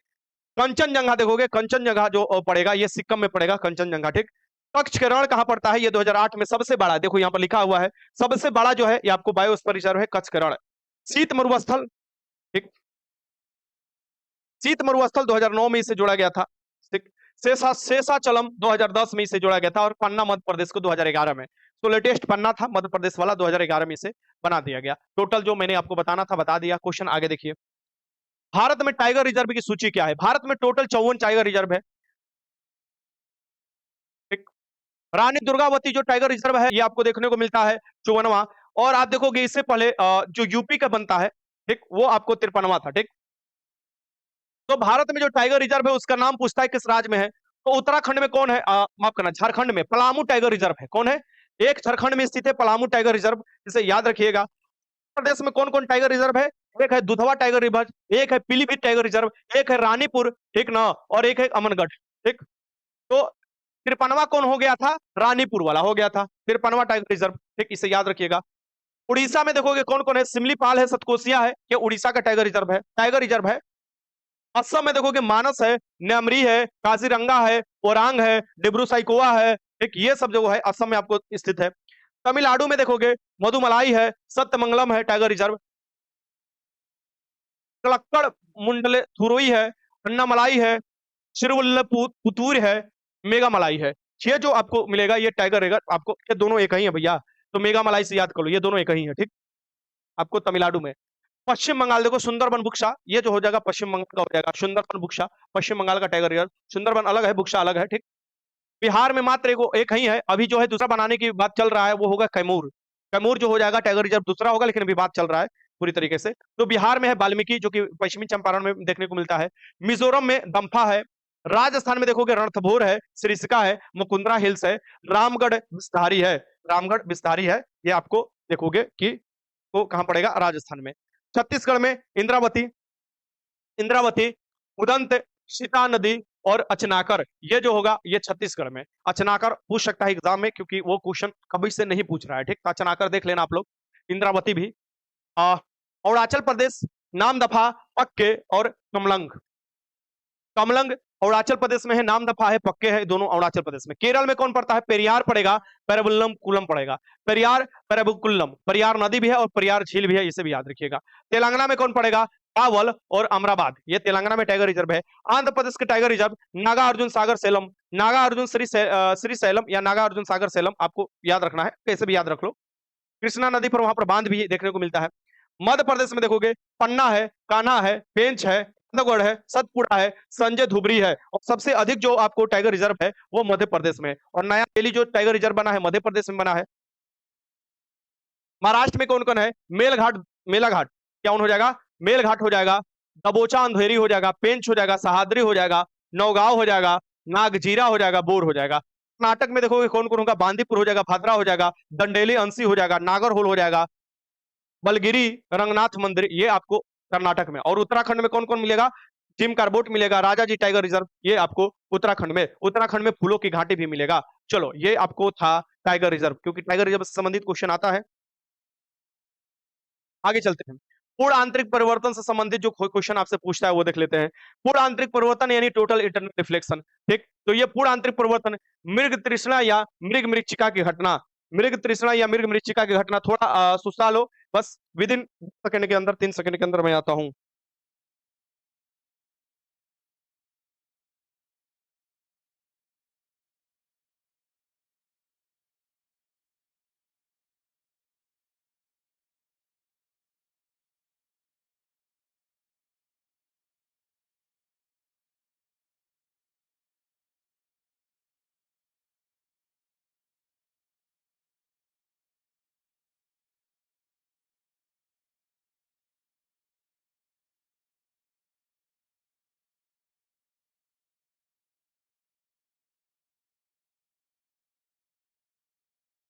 चलो शुरुआत करते हैं फिर से।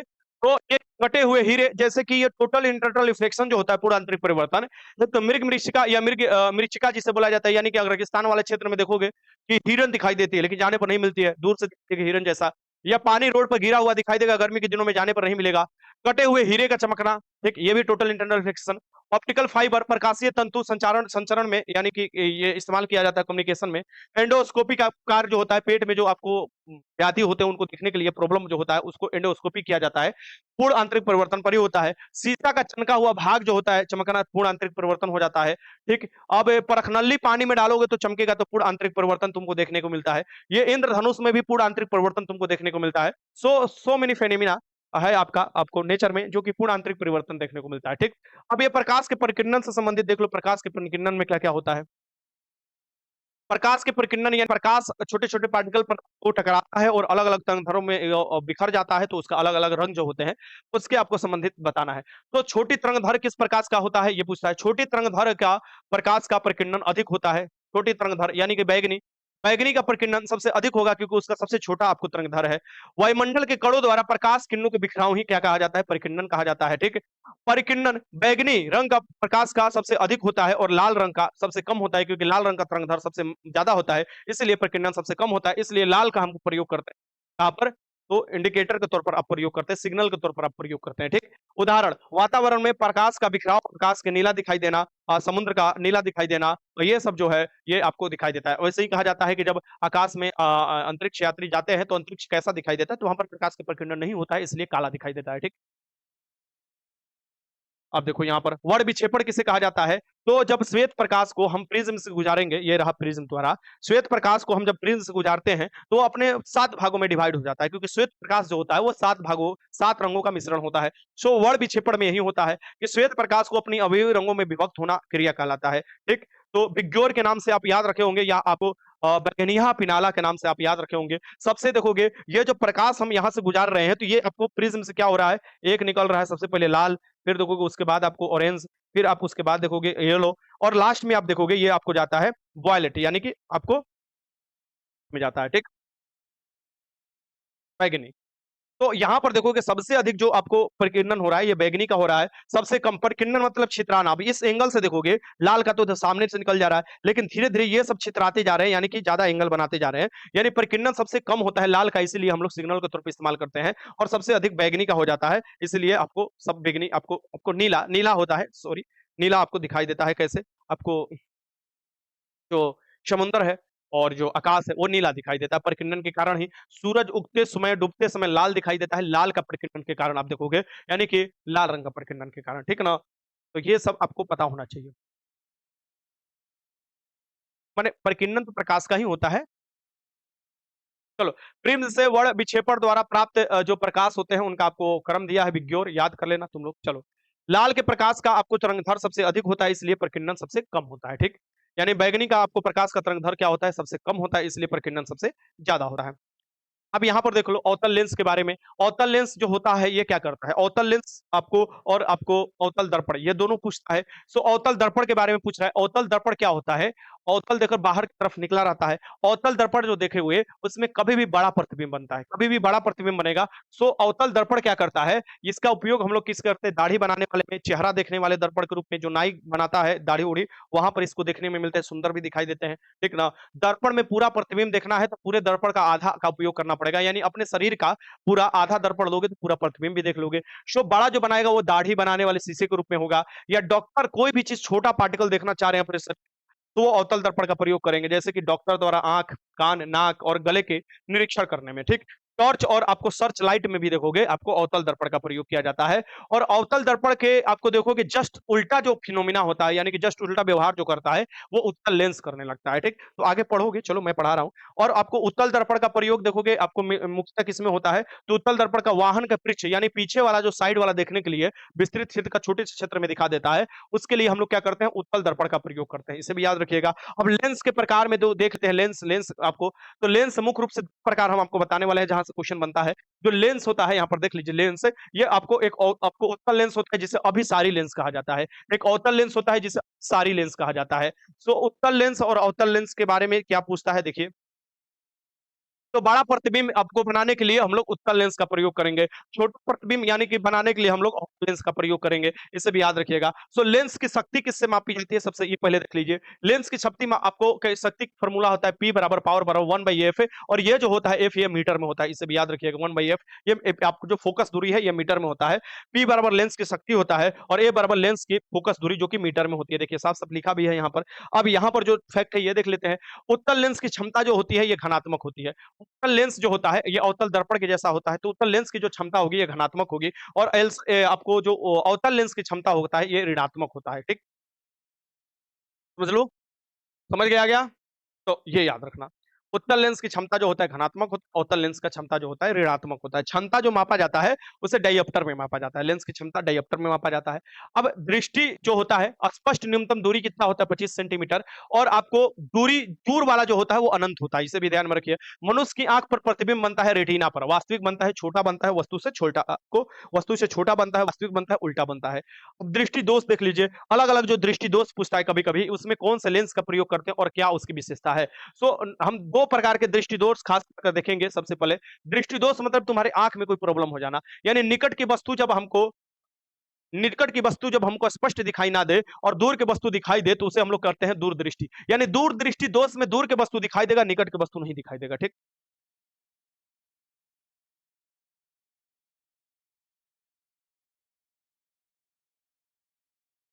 तुम लोगों को रिवीजन करना चाहिए तो तुम लोग यहाँ पर संसद का बैठक बैठाए रखे हो। चुपचाप तुम लोग को लिखना चाहिए, कुछ जो नहीं आ रहा है रिवीजन करना चाहिए, तो तुम लोग अपने में बात करने में लगे हो कि क्या हल चल रहा है क्या। ऐसे ही जब नहीं रिजल्ट आता है तो दांत चिपोड़ दोगे तुम लोग, फिर बोलोगे कि सर जी ये यहाँ से क्वेश्चन आया था, हम रिवीजन कर लिए रहते तो हमारा एग्जाम में क्वेश्चन सही हो जाता। फिर सुधर जाओ, अभी भी समय है, 7 दिन बचा हुआ है तुम्हारे एग्जाम में, पढ़ लो। चलो चंदन पढ़ो। दूरदर्शी क्या होता है, दूर की वस्तु दिखाई देती है, निकट की वस्तु नहीं दिखाई देती है। और दूरदृष्टि दोष के लिए उत्तल लेंस का प्रयोग हम लोग करते हैं। क्या करते हैं? उत्तल लेंस पर। इस पर क्या करता है, प्रतिबिंब जो तुम्हारे बनता है आंख के पीछे बनने लगता है, इसलिए उसको आगे लाने के लिए उत्तल लेंस का प्रयोग करते हैं, यानी रेटिना के पीछे आपको बनने लगेगा। निकट दृष्टि दोष में क्या होता है कि निकट की वस्तु तो दिखाई देगी लेकिन दूर की वस्तु नहीं दिखाई देती है, निकट की वस्तु दिखाई देती है, दूर की वस्तु नहीं दिखाई देती है। इसके निवारण के लिए अवतल लेंस का प्रयोग करते हैं। अवतल लेंस क्या करता है? अवतल लेंस का होता है कि जो आगे प्रतिबिंब बन रहा है उसे आपको आगे से खींच कर आपको रेटिना पर लाकर प्रतिबिंब बनाता है। ठीक, आगे चलते हैं। अनुधार तरंग देखो, अनुधार और अनुप्रस्थ दो प्रकार के तरंग होते हैं, अनुधार तरंग होते हैं, अनुप्रस्थ तरंग होते हैं। ठीक, तो अनुधार तरंग हम लोग देख लेते हैं, जो माध्यम के कणों के कंपन संचरण के दिशा के समानांतर चले। समानांतर अगर चलता है, माध्यम के कणों के दिशा के समानांतर चलता है, वो होता है क्या तुम्हारा, ये होता है तुम्हारा अनुधार तरंग होता है। कौन होता है? अनुधार। जैसे लाइक आपको क्या हो गया, ध्वनि। ध्वनि जो तरंग होता है अनुधार तरंग होता है। स्प्रिंग वाला भी देखो, छोड़ो ऐसे आपको क्या होता है, समानांतर चलता है, तो ये स्प्रिंग का भी देखोगे उत्पन्न जो तरंग होता है ये भी समानांतर चलेगा। और अनुधारित तरंग जो होता है आपको देखोगे वायु में ध्वनि का वेग जो ध्वनि चलता है वो अनुधार चलता है।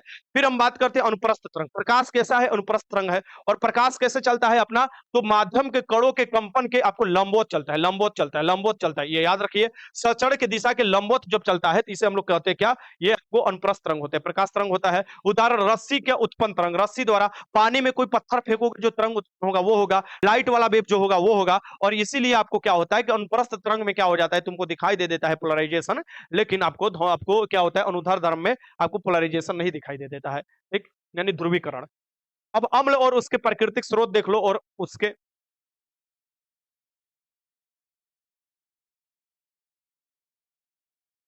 ये बुक, अरे भाई ये बुक कहीं तुमको नहीं मिलेगा। ये 4-5 बुक का मैंने सम्मिलित कर लिया है, जो जहां से मुझे जरूरी है। इस बुक का हम कहा ना, मतलब 5 को तुमको बुक बताएं, पांचों बुक क्या हुए खरीदने के लिए? अरे जो चीज है वो पढ़ लो, दे देंगे पीडीएफ, रिवीजन कर लेना। अरे टेलीग्राम पर डाल देंगे, वहां से रिवीजन करते रहना तुम लोग। ठीक, अम्ल के प्राकृतिक स्रोत देखो, अम्ल जो है उसके प्राकृतिक स्रोत देख लो। यहाँ पर देखते हैं क्या है, सबसे पहले देखते हैं एसिटिकम, CH3COOH, इसका फॉर्मूला होता है CH3COOH। सिरका में ये पाया जाता है, ये क्या होता है, खट्टा होता है, सिरका में पाया जाता है एसिटिक अम्ल, ये याद रखिएगा। आगे चलते हैं।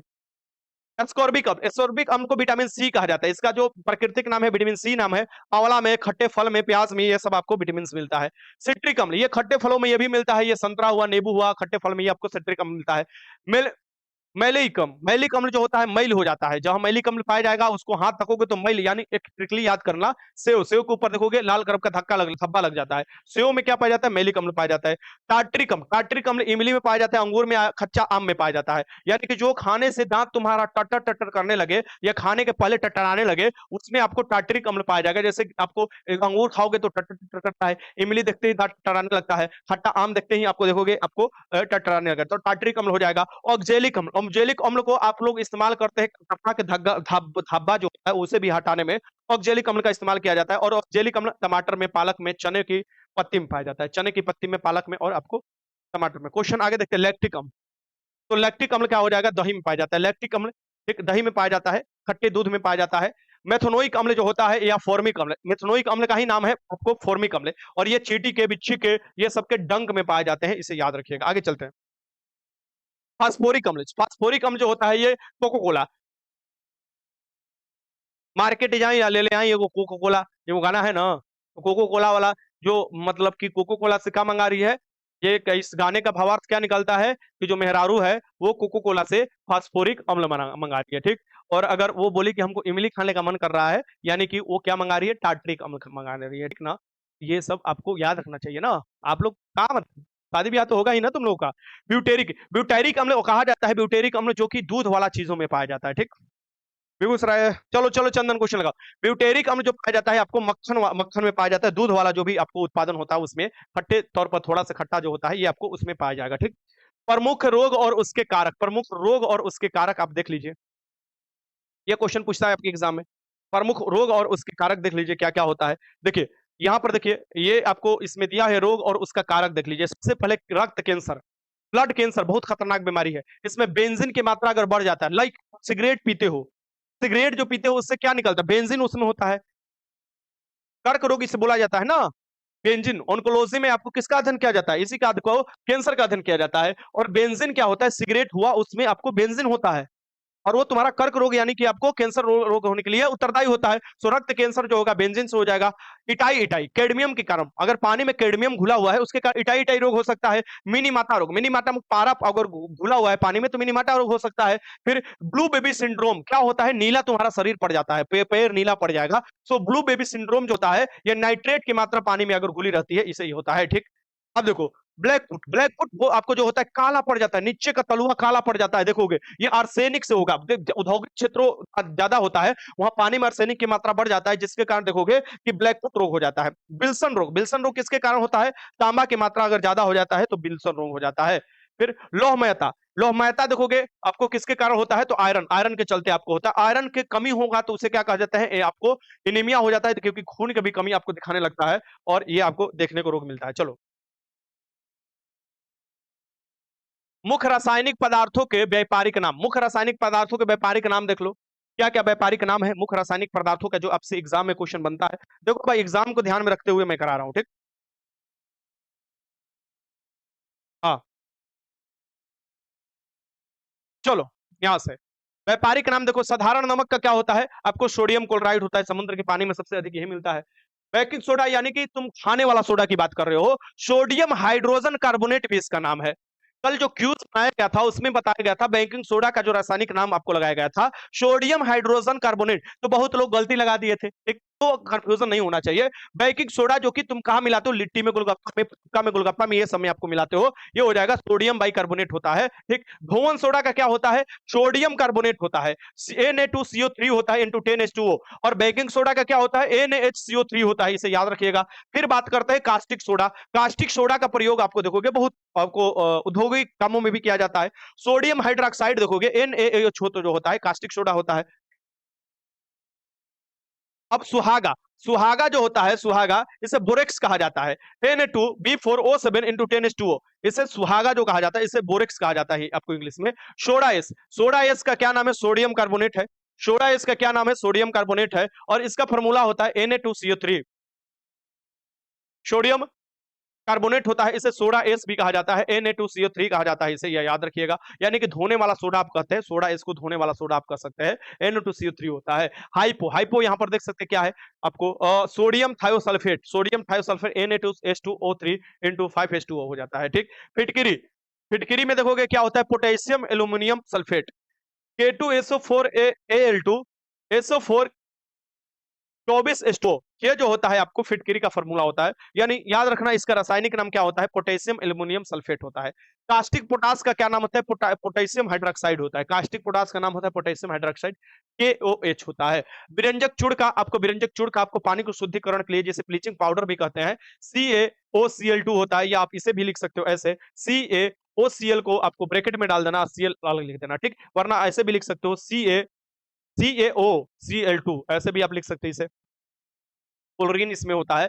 आपको यहाँ पर देखना है चूने का पानी, चूने का पानी या बुझा हुआ चूना, यानी चूना में पानी लगा, पानी में चूना डाल दोगे तो बुझ जाएगा, तो ये बुझा हुआ चूना जो होता है ये देखोगे कैल्शियम हाइड्रोक्साइड का होता है, CaOH के होल ट्वाइस कैल्शियम हाइड्रोक्साइड होता है। एक जो चूना लाकर पानी में डाल देते हो वो बुझा हुआ चूना होता है।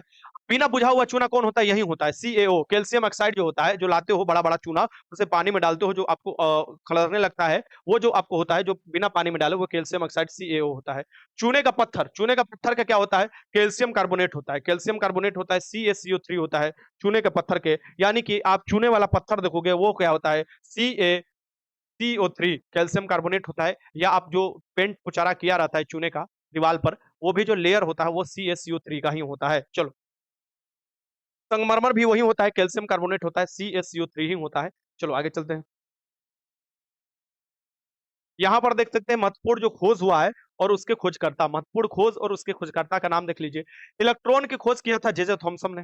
इलेक्ट्रॉन की खोज किसने किया था, जे थॉमसन ने। इलेक्ट्रॉन पर क्या होता है, आपको आपको इलेक्ट्रॉन पर ऋण आवेश होता है, प्रोटॉन पर धन आवेश होता है। और ये हो गया तुम्हारा क्या हो गया, परमाणु हो गया। इसके नाभिक में क्या पाया जाता है, प्रोटॉन और प्लस न्यूट्रॉन पाया जाता है। इलेक्ट्रॉन जो ऋण आवेशित होता है बाहर पाया जाता है, प्रोटॉन प्लस होता है, न्यूट्रॉन पर कोई चार्ज नहीं होता है। इलेक्ट्रॉन की खोज जे थॉमसन ने किया है। प्रोटॉन की खोज आपको गोल्डस्टीन, आपको प्रोटॉन का खोज यहाँ पर देखो, ये जो लिखा हुआ है ना प्रोटॉन का खोज, रदरफोर्ड, रदरफोर्ड ने इसका नामकरण किया था या पता लगाया था इसके बारे में। ये जो किया गया था ये गोल्ड स्टीन द्वारा किया गया था। तो यहां पर तुम लोग गोल्ड स्टीन याद करना, गोल्ड स्टीन, ठीक। न्यूट्रॉन, न्यूट्रॉन की खोज किया गया था जेम्स चैडविक द्वारा। मेसोन, मेसोन की खोज किया गया था युगवा द्वारा। मेसोन जो आपको पार्टिकल है। पोजिस्ट्रॉन जो होता है एंटी पार्टिकल होता है इलेक्ट्रॉन का, इसका खोज जो किया गया था कार्ल एंडरसन द्वारा किया गया था। इसे भी याद रखिए। परमाणु नाभिक, परमाणु के जो नाभिक होता है उसका आकार पूछता है कभी कभी। तो परमाणु का नाभिक का आकार होता है 10 के पावर माइनस को 15 मीटर। ये परमाणु के नाभिक का आकार होता है। और परमाणु का आकार पूछे, ये बड़का परमाणु का आकार पूछे, ये होता है 10 के पावर माइनस 10 मीटर। ये परमाणु का आकार होता है। ठीक, आगे देखते हैं। तो ये परमाणु नाभिक का सिद्धांत किसने दिया था, ये भी पूछता है। और आगे परमाणु का नाभिक किसने खोजा था, तो ये रदरफोर्ड ने। अल्फा पार्टिकल का जब बम्बारमेंट कराए थे लोहे के पतरी पर, तो कुछ रिटर्न आया था जिसके पर पता चला था कि नाभिक में कोई पॉजिटिव है। रदरफोर्ड ने किया था। परमाणु सिद्धांत किसने दिया था, जॉल डॉल्टन ने दिया था। देखो आगे क्वेश्चन है परमाणु सिद्धांत।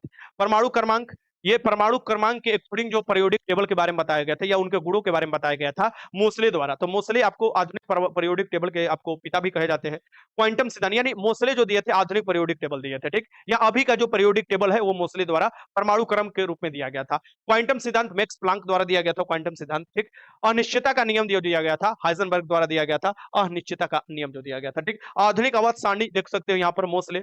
आधुनिक अवध सारणी किस द्वारा दिया गया है, मोसले द्वारा, जो कि आपको जो परमाणु का आपको होगा परमाणु संख्या के फलन आपको बताया गया है। ठीक, आधुनिक अवध सारणी हो गया। रेडियो सक्रियता की खोज हेनरी बेकुरल ने किया था, लेकिन रेडियम की खोज मैडम क्यूरी ने किया था। ठीक, परमाणु अष्टक नियम किसके द्वारा दिया गया था, न्यूलैंड्स द्वारा दिया गया था। ऊर्जा समीकरण E बराबर mc स्क्वायर, ये आइंस्टीन द्वारा दिया गया था। ठीक, सापेक्षता का सिद्धांत कब दिया गया था, सापेक्षता का सिद्धांत जो दिया गया था वही आपको ये 1905 के करीब ये पेश किए थे। ठीक ना, तो ये सापेक्षता का सिद्धांत जो हो जाएगा ये आइंस्टीन द्वारा। गैसों के विसरण नियम जो हो जाएगा, गैसों के विसरण नियम के कारण ही आपको देखोगे कि आपको ये ग्राहम द्वारा दिया गया था। आपको जो चना होता है फूलता है, विद्युत, देखो विद्युत अपघट्ट नियम, विद्युत अपघट्ट नियम किसके द्वारा दिया गया था, फैराडे द्वारा। विद्युत अपघट्ट के नियम Faraday, Michael Faraday. PH scale अम्लीय क्षारीयता को मापता है, ये सोरेनसन द्वारा दिया गया था। ठीक, रेडियम की खोज आपको क्यूरी दंपति यानी उनके पति और वो आपको किए थे, पियरी क्यूरी और मैडम क्यूरी। ठीक, थोरियम और उत्प्रेरक, थोरियम की भी खोज किया गया था बर्जिलियस द्वारा, और उत्प्रेरक के कैटालिस्टिक का भी खोज किया गया था बर्जिलियस द्वारा। ठीक, यूरेनियम की खोज किसने किया था, कोलप्रुथ द्वारा किया गया था। कैलोप्रुथ द्वारा यूरेनियम की खोज किया गया था। सबसे अधिक यूरेनियम कहाँ पाया जाता है, कजाकिस्तान में पाया जाता है। और यूरेनियम 235 का विखंडन कराकर हम लोग ऊर्जा प्राप्त करते हैं, लेकिन सबसे अधिक जो यूरेनियम पाया जाता है वो यूरेनियम 238 पाया जाता है। ठीक, चलो चलो चलो चलो। हाँ, यहाँ पर हम लोग क्या देखेंगे, यहाँ पर आपको जो दिया हुआ है ये देख लीजिए, ये विषाणु द्वारा जो मनुष्य में होने वाले रोग है, यानी कि वायरोलॉजी में हम लोग वायरस का अध्ययन करते हैं। और वायरस जो है जीवित और आपको मृत दोनों के बीच में कड़ी का भूमिका निभाता है। और हम वायरस जनित रोग जो प्रमुख प्रमुख है उसे देख लेते हैं। चेचक जो होता है, चेचक की टीके को सबसे पहले एडवर्ड जेनर द्वारा किया गया था। चेचक जो होता है वायरस द्वारा होना है। पीत ज्वर जिसे अरबो वायरस भी कहा जाता है, ये पीत ज्वर भी होता है। ठीक, पोलियो, पोलियो जो होता है ये भी वायरस के कारण होने वाला होता है। ठीक, खसरा मार्बोली वायरस के कारण होता है। गलसुआ मम्स जिसे कहा जाता है ये भी आपको वायरस जनित रोग है। तो जो रोग है एक बार नजर से घुमा लो, बोलता है कि कौन से इसमें वायरस जनित रोग है, कौन बैक्टीरियल है, ये सब पूछता है। ठीक, गलसुआ हो जाएगा मम्स आपको, जो वायरस। रेबिस, रेबिस जो हो जाएंगे हाइड्रोफोबिया, जो कोई आपको पानी से डर लगने लगता है, रेबिस वायरस के कारण होता है। हाइड्रोफोबिया, कुत्ते जो काटता है तो आदमी को भी ये होता है, रेबिस होता है। ठीक, मस्तिष्क शोथ जो होते हैं ये भी आपको होते हैं। ठीक ना, हर्पिस, हर्पिस वायरस के कारण होता है। इन्फ्लुएंजा ऑर्थोमिक्सो वायरस के कारण होता है। ट्रोकोमा आंख की बीमारी है, आंख की बीमारी है। ठीक ना, ट्रोकोमा ये भी आपको वायरस जनित रोग है। ठीक ना, फिर डेंगू ज्वर, डेंगू जो होता है आपको खतरनाक रोग जो अभी मुझे हुआ था कुछ महीने पहले। एड्स, एचआईवी एड्स जो होता है ये भी आपको एचआईवी के कारण होने वाला रोग है। एड्स, एड्स दिवस 1 दिसंबर को मनाया जाता है, एलिजा टेस्ट के लिए किया जाता है। अब हम देखते हैं जीवाणु द्वारा होने वाला रोग। ठीक, कर लो रिवीजन, फायदे में रहोगे। क्लास चालू हुआ, नोटिफिकेशन सबके पास गया होगा। चलो यहाँ पर देखते हैं। जीवाणु जो होते हैं ये हरित जीवाणु, हरित लवक रहित एक कोशिकीय बहुकोशिकीय प्रक्रियोटिक सूक्ष्म होते हैं। इनकी कोशिका भित्ति रासायनिक संगठन की, ये कोशिका भित्ति जो बनी होती है ये काइटिन के लगभग बनी होती है। ठीक ना, से बिल्कुल भील होता है। ठीक, आगे चलते हैं। अब यहाँ पर देखो जो लाभदायक जीवाणु है, जो तुम्हारा जीवाणु बैक्टीरिया फायदा पहुंचाता है उससे संबंधित क्वेश्चन पूछता है। राइजोबियम भूमि की उर्वरकता वृद्धि करता है, दलहनी फसलों के गांठों में पाया जाता है। कौन, राइजोबियम। तो कहता है कि कौन भूमि की उर्वरकता को वृद्धि करता है, दलहनी फसलों के गांठों में पाया जाता है, नाइट्रोजन छोड़ता है। ये आपको देखोगे आपको कौन हो जाएगा, राइजोबियम। लैक्टोबैक्सिलस दूध से दही का आपको आपको क्या बताया बनाने में कारगर होता है, लैक्टोबैसिलस। ठीक, ये याद रखिए जीवाणु है। एसेटी वेक्टर, एसेटी बेसर, एसेटी एसेटी जो होता है सिरका के निर्माण में, आपको सिरका जो होता है उसका आपको निर्माण में एसेटी वेक्टर आपको इस्तेमाल किया जाता है। माइकोकोकस, माइकोकोकस जो होता है ये जो माइकोकोकस कॉन्डिलेस चाय की पत्तियों में क्यूरिंग करने के लिए इस्तेमाल किया जाता है, चाय की पत्ती को क्यूरिंग करने के लिए इस्तेमाल किया जाता है। अब हानिकारक जीवाणु देख लो जो कि आपको हानिकारक है। एक सबसे अधिक जो एंटीबायोटिक प्राप्त किया जाता है वो जीवाणु द्वारा ही प्राप्त किया जाता है, लेकिन सबसे पहला जो एंटीबायोटिक बनाया गया था वो कवक द्वारा बनाया गया था, प्रिंस खुद अलेक्जेंडर फ्लेमिंग ने जो किया था। चलो, क्लेस्ट्रोडियल बोटुलिनियम, क्लेस्ट्रोडियल बोटुलिनियम, क्लेस्ट्रोडियल बोटुलिनियम जो होता है ये भोजन को विषाक्त बनाता है और ये जीवाणु होता है, तुम्हारे एग्जाम में क्वेश्चन पूछा जा चुका है, ठीक। जीवाणुओं से पशुओं में होने वाला रोग, जीवाणु से जो पशु में होता है यानी भैंस गाय ये सब में जो रोग होता है ये हम लोग देखते हैं। जैसे जीवाणु द्वारा जो भेड़ में होता है एंथ्रेक्स रोग हो जाता है, जानवरों का काला पैर रोग हो जाता है, ये जीवाणु जनित रोग है, ठीक। फिर हम देखते हैं जीवाणुओं द्वारा मानव में होने वाला रोग, जीवाणु द्वारा मानव में कौन सा रोग होता है, ठीक ना। तो क्लस्ट्रेडियम टेटनी द्वारा टेटनस हो सकता है, जो कि आपको मूर्छा वाला जो होता है वो तुम्हारा गढ़ता है, टेटनस हो सकता है, जिसे धनुष कंटार रोग भी कहा जाता है, जिसे लॉकजॉग रोग भी कहा जाता है। हिमो क्या बोल रहा है, हिमोफिस पेरोटोसिस, ये काला खांसी इसके कारण होता है, ठीक। माइकोबैक्टीरियम ट्यूबरकुलोसिस, माइक्रोबैक्टीरियम ट्यूबरकुलोसिस जो होता है ये टीबी जिसे कहा जाता है, तपेदिक जो होता है ये आपको होता है जीवाणु जनित रोग। फेब्रियो कोलोरी, फेब्रियो कोलोरी जो होता है कैलरा, आपको जो आम भाषा में हम लोग बोलते हैं यानी हैजा, इसका उत्तरदायी होता है, ठीक। कैरिनोबैक्टीरियम डिप्थरी, कैरिनोबैक्टीरियम डिप्थरी जो होता है डिप्थीरिया रोग के लिए उत्तरदायी होता है, ठीक। बेसिलस पेसिटस प्लेग रोग के लिए, प्लेग जो कि आपको चूहा जो फैलाते थे छछूंदर लोग ये सब। टिफ्लोकोकस न्यूमोनी, न्यूमोनिया हो जाता है, ठीक, बच्चों में ज्यादा देखने को मिलता है। सोलोमोना टाइफी, टाइफाइड हो जाता है, पानी दूषित होता है तो सोलोमोना टाइफी द्वारा टाइफाइड विडाल टेस्ट किया जाता है इसके लिए। ये जो हो जाएंगे आपका जो मनुष्य में होने वाले रोग है। अब हानिकारक जीवाणु, ये तो मैंने आपको करा दिया, जीवाणु से होने वाले रोग पौधों में। अब पौधों में होने वाले रोग देख लेते हैं जीवाणु से। जीवाणु से जो पौधों में रोग होता है इससे क्वेश्चन बनता है, तो देख लीजिए यहां से देखते हैं। सेब में अग्निराज, सबसे पहले सेब अग्निराज रोज पूछता है, अग्निराजा, अग्नि निराजा, अग्नि निराजा जो रोग होता है जिसे अग्निराज रोग भी कहा जाता है, ये सेब में होता है, एप्पल में होता है, एप्पल में, एप्पल में, एप्पल में, ठीक। अब देखो अंगमारी रोग, अंगमारी मार देता है चावल को, अंगमारी रोग होता है, किसमें होता है, चावल में। अंगमारी जो होता है बैक्टीरिया के कारण ही होता है। आलू का सैथिल रोग, आलू में होता है सैथिल रोग, ठीक। नींबू का कैंकर रोग, कैंकर रोग किसके कारण होता है, नींबू में, आपको बैक्टीरिया द्वारा। टुंडू रोग, टुंडू रोग होता है गेहूं में, जो कि आपको ये बैक्टीरिया द्वारा होता है। फलों में क्राउन बॉल, क्राउन गोल, फलों में जो होता है रोग क्राउन गोल होता है, जो कि फल में होने वाला बीमारी है। आगे चलते हैं, ये क्या दे रहा है, कवक द्वारा होने वाले रोग, कवक जो होते हैं खाज खुजली ये सब, दिनाए बाल झड़ना, ये सब जो होते हैं कवक के कारण हुए होते हैं, दिनाए हुआ खजली हुआ ये सब आपको देखने को मिलता है, ठीक। तो कवक द्वारा देखो ये फेफड़े का रोग भी होता है जिसे कहा जाता है एस्पिरिजिलियोलेसिस, ये फेफड़े का रोग है। दाद जो होता है, दाद खाज खुजली, मिंजाइटिस, मिंजाइटिस खतरनाक बीमारी है, ये जो होता है ये आपको कवक द्वारा होता है।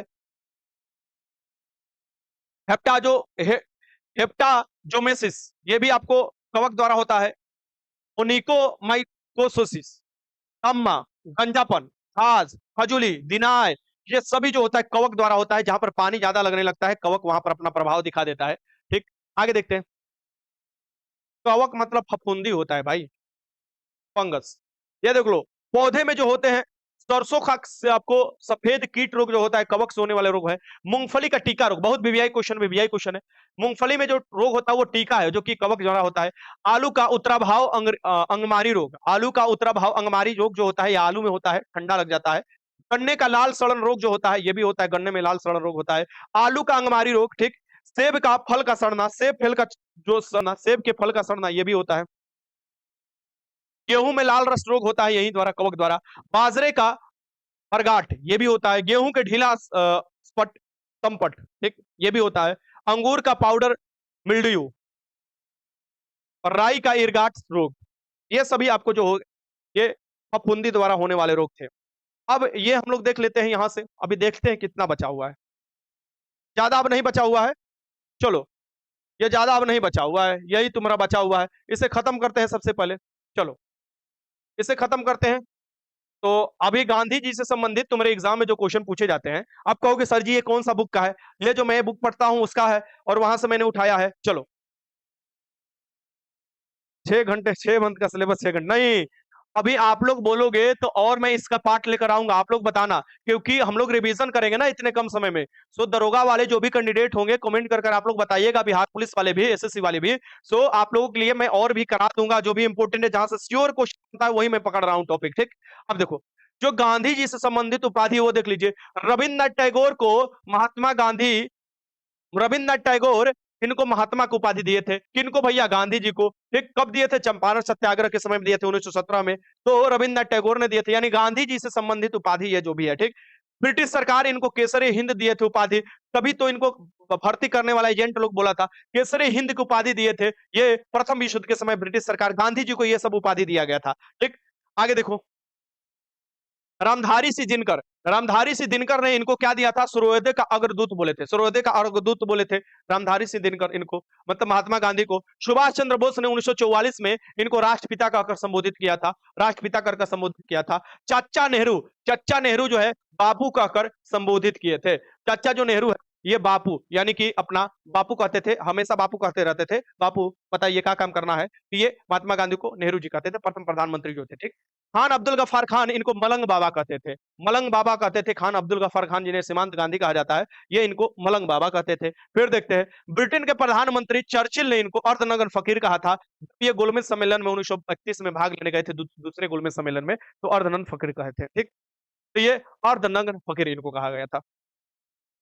लॉर्ड माउंटबेटन इनको वन मैन बाउंड्री फोर्स कहते थे, ठीक। एक बार क्या हुआ था ना, कि एक दोस्त था, तो ये था, मतलब स्कूल जा रहा था, तो स्कूल के टीचर पढ़ाए कि चाचा नेहरू जो थे बहुत फैशन वाले थे, उनका कपड़ा बहुत विदेश में धोने के लिए जाता था, गुलाब के फूल लगाते थे। तो वो घर आया और घर आकर पूछ रहा है कि ये मम्मी, पापा के कोई गो भाई रहन जा, चाचा नेहरू कहाँ बाड़न, दिखाई निखन दे, मोर गिलन का, वैसे करके पूछ रहा था। तो कभी कभी क्या होता है ना कि कोई कोई आदमी कंफ्यूज हो जाता है, तो ये पूछने लगता है ये चाचा कहने गइलन, ठीक, चाचा नेहरू। आगे देखते हैं, लॉर्ड माउंटबेटन को वन मैन बाउंड्री फोर्स का आपको, लॉर्ड माउंटबेटन जो थे ये लास्ट आपको वायसराय होते हैं, ये आपको महात्मा गांधी को क्या बोले थे, ये बोले थे वन मैन बाउंड्री फोर्स बोले थे, वन मैन बाउंड्री फोर्स बोले थे, इसे याद रखिए। जब दंगा हुआ था और ये दंगा शांत कराने के लिए गए थे बंगाल वाला क्षेत्र में, आप देखोगे तो, ठीक, तो उस समय इन्होंने बोला था one man boundary.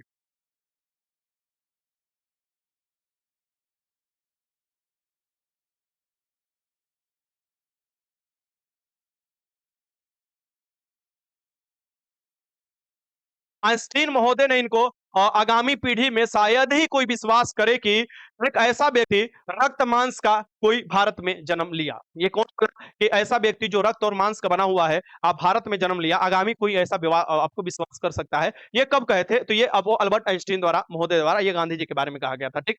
Gandhi ji के विरोधियों ने इनको भर्ती करने वाला सार्जेंट कहा था, सार्जेंट, भर्ती करने वाले एजेंट सार्जेंट, ठीक। गांधी जी ने रविन्द्रनाथ टैगोर को गुरु की उपाधि से सम्मानित किया था। अब देखो भैया, ये गांधी जी ने रविन्द्रनाथ टैगोर को गुरु की उपाधि से सम्मानित किया था, इसे भी याद रखिए। कभी कभी पूछता है कि रविन्द्रनाथ टैगोर को गुरु की उपाधि किसने दिया था, ये महात्मा गांधी दिए थे। गांधी जी मोहम्मद अली जिन्ना को पहली बार कायदे आजम यानी महान नेता कहे थे, कायदे आजम कहे थे महान नेता, जब ये आपको मोहम्मद अली जिन्ना जो थे इनका बात मानते थे। गोपाल कृष्ण गोखले इनको कंसाइंस कीपर कहे थे, गोपाल कृष्ण गोखले इनको कंसाइंस कीपर कहे थे, इसे भी याद रखिएगा। सरोजनी नायडू ने गांधी जी और इरविन जी को दो महात्मा कहा था। जब 5 मार्च 1921 को गांधी इरविन समझौता होता है, उस समय सरोजनी नायडू जो कहते हैं ये दो महात्माएं हैं, ये गांधी इरविन जी को बोले थे, और सरोजनी नायडू। गांधी जी ने राजेंद्र प्रसाद को देश रत्न की उपाधि दिया था, देश रत्न की उपाधि दिया था गांधी जी ने आपको।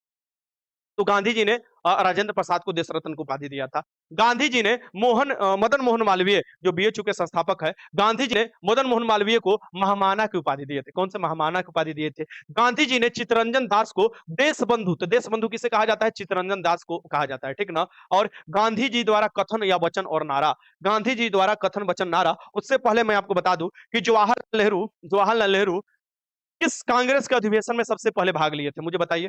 अगर आप लोग पढ़े हैं तो मुझे बताइए, महात्मा गांधी का तो सब लोग जानता है कि 1901 के कोलकाता अधिवेशन में सबसे पहले भाग लिए थे। ठीक, सबसे पहले भीड़ को संबोधित किए थे, यानी लोगों को 1916 के अधिवेशन में, जब 1916 में बनारस में बीएचयू की स्थापना जब हो रहा था, गांधी जी आपको संबोधित किए थे। ठीक, मुझे ये बताओ आप लोग कि आपको जवाहरलाल नेहरू कौन सा अधिवेशन में भाग लिए थे, बताओ। जानते हो तो कमेंट करो, बताओ। चलो बताओ, अरे बताओ, बड़ी मार मराओगे सर, आप पर ज्यादा नेट खत्म। अरे 240 कर लो। सबसे पहला जवाहरलाल नेहरू द्वारा किस अधिवेशन में पहली बार भाग लिया गया था? जवाहरलाल नेहरू द्वारा सबसे पहला अधिवेशन में भाग लिया जाना।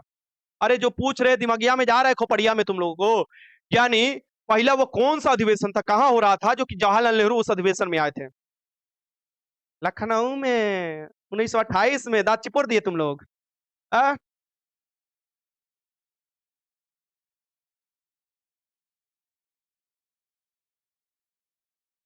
चलो बताओ। फिरोजपुर। अच्छा चलो, एक ट्रिक देते हैं। वो उसी अधिवेशन में भाग लिए थे जिस अधिवेशन में बिहार बंगाल से अलग हुआ था। चलो अब तुम लोग जान गए होगे, वो अधिवेशन में जो बिहार बंगाल से अलग हुआ था, उसी अधिवेशन में। चलो, गांधी जी ने माफ करना, गांधी जी ने मदन मोहन मालवीय को जो महामाना की उपाधि, इसलिए मदन मोहन मालवीय को महामाना भी कहा जाता है। तो गांधी जी द्वारा जो कथन और वचन है, ये आपको बताना है, गांधी जी द्वारा। हाँ धर्मेंद्र, यही अपना पटना वाला। चलो देखते हैं। एक वर्ष में स्वराज की प्राप्ति के लिए असहयोग आंदोलन के समय आपको बोले थे, असहयोग आंदोलन में बोले थे कि हमको एक वर्ष में आपको ले लेना है। 2020, 2000 नहीं भाई, 1920 में देखोगे, 1 अगस्त 1920 को जो असहयोग आंदोलन शुरुआत किया जाता है, अखिल भारतीय पर पहला आंदोलन महात्मा गांधी का, उस समय ये बोला गया था कि हमको एक वर्ष में आपको ले लेना है आजादी। ठीक, स्वराज के स्वराज के गंध से मेरे थूथूने फटने लगे हैं, ये बोले थे कब? असहयोग आंदोलन के समय बोले थे, जब अंग्रेज को देखने लगे कि कमजोर होने लगे और पूरे भारत से समर्थन मिल रहा है। ये बोल रहे थे कि स्वराज के इतना बेजोड़ गंध आ रहा है कि हमारे थूथुने फटने लग रहे हैं। और अभी का कहता है, जब पड़ोस में कोनो मुर्गा बनाता है तो लोग बोलता है कि इतना बेजोड़ गंध आवा था कि हमारा थूथुना फटे लगा था। ठीक, तो अगर तोनी के अभी दूधू पीता के लंबा लंबा जीभ लेके अभी मुर्गा खाते ये सब। और उस समय महात्मा गांधी क्या करते थे, ये ये देखते थे कि कब हमारा देश आजाद होगा। उसके गंध से इनका थूथुना जो होता फूल जाता था, फटने लगता था। थूथुना नथुना दोनों। सर आवाज, 1 मिनट। आवाज, आवाज, आवाज, आवाज, आवाज, आवाज, आवाज, आवाज, 1 मिनट।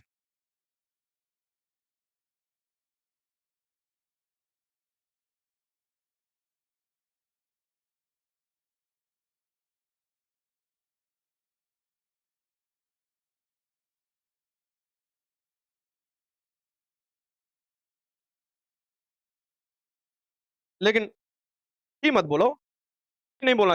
खाना जो भी है, ठीक, जी नहीं बोलो। चलो चलो चलो, अब खत्म करते हैं इसे। चलो, तो गांधी जी के वचन नारा देखते हैं। एक वर्ष में स्वराज की प्राप्ति, असहयोग आंदोलन के समय ये बोले थे, स्वराज के गंध से मेरे नथुने या थथुने या नथुने जो फट रहे हैं, ये आपको हो जा रहा है। शैतानी सरकार कब बोले थे? तो अंग्रेजी को शैतानी सरकार बोले थे जब रोलेट एक्ट पारित हुआ था, उस समय अंग्रेजों को शैतानी सरकार बोले थे।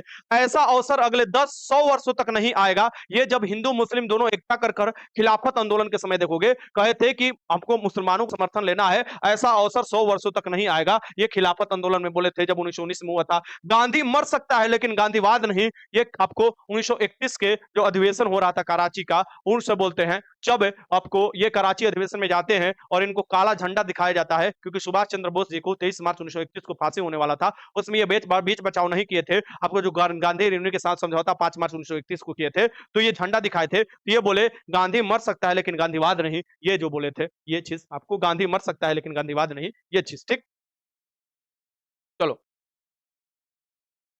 या तो ये स्वतंत्रता प्राप्त करूंगा या अपने प्राणों को त्याग करूंगा, ये और सविनय अज्ञा 1930 के यानी आंदोलन में कहे थे। सविनय आंदोलन जो शुरुआत किया गया था 1930 में, इसमें इनके द्वारा ये कथन है। चलो, क्रिप्स प्रस्ताव के संबंध में, जो क्रिप्स प्रस्ताव आया था उसके संबंध में इनका एक आपको कथन है, चलो देखते हैं। तो क्रिप्स प्रस्ताव के संबंध में गांधी जी का कथन है, यह एक आंदोलन का ऐसा चेक है इसका बैंक दिवालिया हो चुका है, यानी ये पोस्ट डेटेड चेक है, पोस्ट डेटेड चेक है, ये गांधी जी बोले थे क्रिप्स प्रस्ताव के संबंध में। क्योंकि क्रिप्स प्रस्ताव जो कहता था, वो बात कर रहा था जो 1906 में डिमांड किया जा रहा था, यानी होम रूल शासन के बारे में भी या कुछ लिमिटेड शासन के बारे में। अब तो बात स्वतंत्रता की होगी, अब सीधे स्वाधीनता की बात होगी। वो तो 1929 में ही सभी लोग ये मानने लगे थे, जब आपको 1929 में आपको हुआ था अधिवेशन लाहौर वाला, जवाहरलाल नेहरू उसकी अध्यक्षता किए थे। मैं एक मुट्ठी बालू से कांग्रेस से भी बड़ा संगठन खड़ा कर सकता हूं। ये भारत छोड़ो आंदोलन के समय 7 अगस्त के समय आप देखोगे ये सब देखने को मिलता है। ये बोलते हैं कि अगर आप लोगों ने भारत छोड़ो आंदोलन में हमारा साथ नहीं दिया तो हम एक मुट्ठी बालू से भी ज्यादा कांग्रेस से बड़ा संगठन खड़ा कर सकते हैं। ये इनके द्वारा 1942 में बोला गया था। करो और मरो भारत छोड़ो आंदोलन के समय इनके द्वारा नारा दिया गया था डू एंड डाई का। हे राम, मरते समय ये ने बोला था हे राम, जब नाथूराम गोडसे 30 जनवरी 1948 को इनको गोली मारते हैं दिल्ली में, तो जितने समय बोले थे हे राम। ठीक, यह मेरी हिमालय जैसी महान भूल थी। ये कब होता, तो जो 4 से 5 फरवरी को, ऐसे तो 4 फरवरी 1922 को रात को यह घटना हुआ था, लेकिन कहीं कहीं आपको 5 फरवरी को मतलब डेट देता है कब हुआ था। सो 5 फरवरी यहां पर लिखो, 5 फरवरी 1922 को जो चौरी चौरा कांड हुआ था उस बारे में ये बोले थे कि ये मेरी हिमालय जैसी बड़ी भूल घटना है। आगे देखते हैं गांधी जी की पुस्तक कौन है। सो गांधी जी के, महात्मा गांधी जी के पुस्तक का नाम देख लो, माई एक्सपेरिमेंट विथ ट्रू, इनका सत्य पर आधारित प्रयोग, ये इनका पुस्तक है माई एक्सपेरिमेंट विथ ट्रूथ, यानी सत्य पर आधारित प्रयोग। हिंद स्वराज, दरोगा में क्वेश्चन पूछा जा चुका है, बीपीएससी में भी। सर्वोदय इनका ही पुस्तक है। गीता माँ इनका पुस्तक है। ठीक, क्या है, इनका ही पुस्तक है। सत्य सत्याग्रह, ठीक, और नैतिक धर्म, ये जो है इनका आपका पुस्तक है।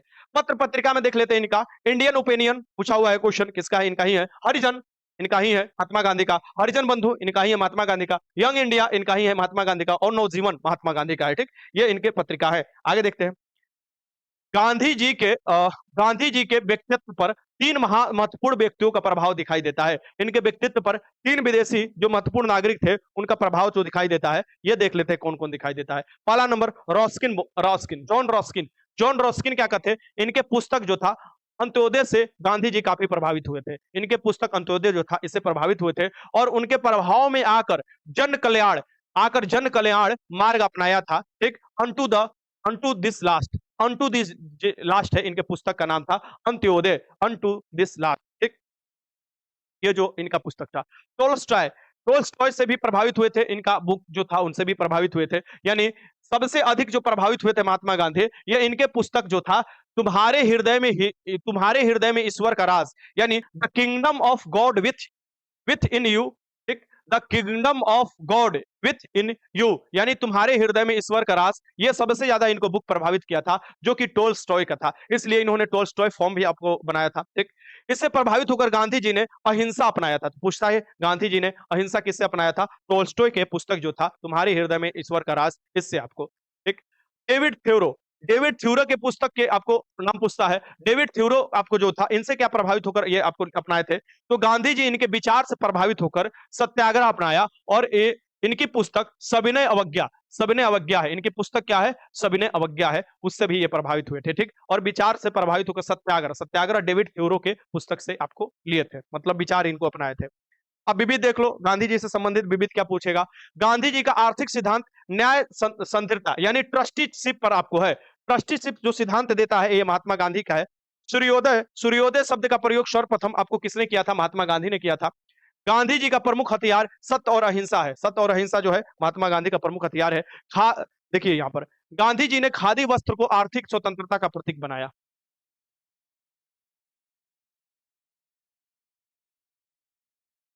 हाँ, गांधी जी ने खादी वस्त्र को आर्थिक स्वतंत्रता का प्रतीक बनाया। गांधी जी सबसे प्रभावित भागवत गीता से थे, जिसको अपनी मां मानते थे। भागवत गीता को क्या कहते थे, ये अपनी मां मानते थे। भजन में नरस मेहता की भजन वैष्णो तैन आपको से ये सबसे अधिक प्रभावित थे। ठीक, ये आपको जो आपको किसका आपको ये था, नरस मेहता का था, वैष्णो जन तैन। ठीक, तो ये सबसे ज्यादा प्रभावित थे। भागवत जो गीता था इनको मां बोलते थे, इसलिए गीता मां नामक पुस्तक भी लिखे हैं। अब देखिए ये देखते हैं यहां से, गांधी जी ने लघु और कुटीर उद्योग का समर्थन किया है। काफी ज्यादा इसमें जॉब होगा, लघु और कुटीर उद्योग, क्षेत्रीय विकास भी होंगे। गांधी जी ने बुनियादी शिक्षा पर ज्यादा जोर दिया कि रोजगार दिलाने वाले हो, बुनियादी शिक्षा जो रोजगार दिलाने वाले हो उन पर जोर दिया। गांधी जी की आत्मकथा माई एक्सपेरिमेंट विथ ट्रूथ सर्वप्रथम गुजराती भाषा में लिखा गया था। ये क्वेश्चन पूछता है कि जो इनकी आत्मकथा इस तौर से आपको पहले गुजराती भाषा में।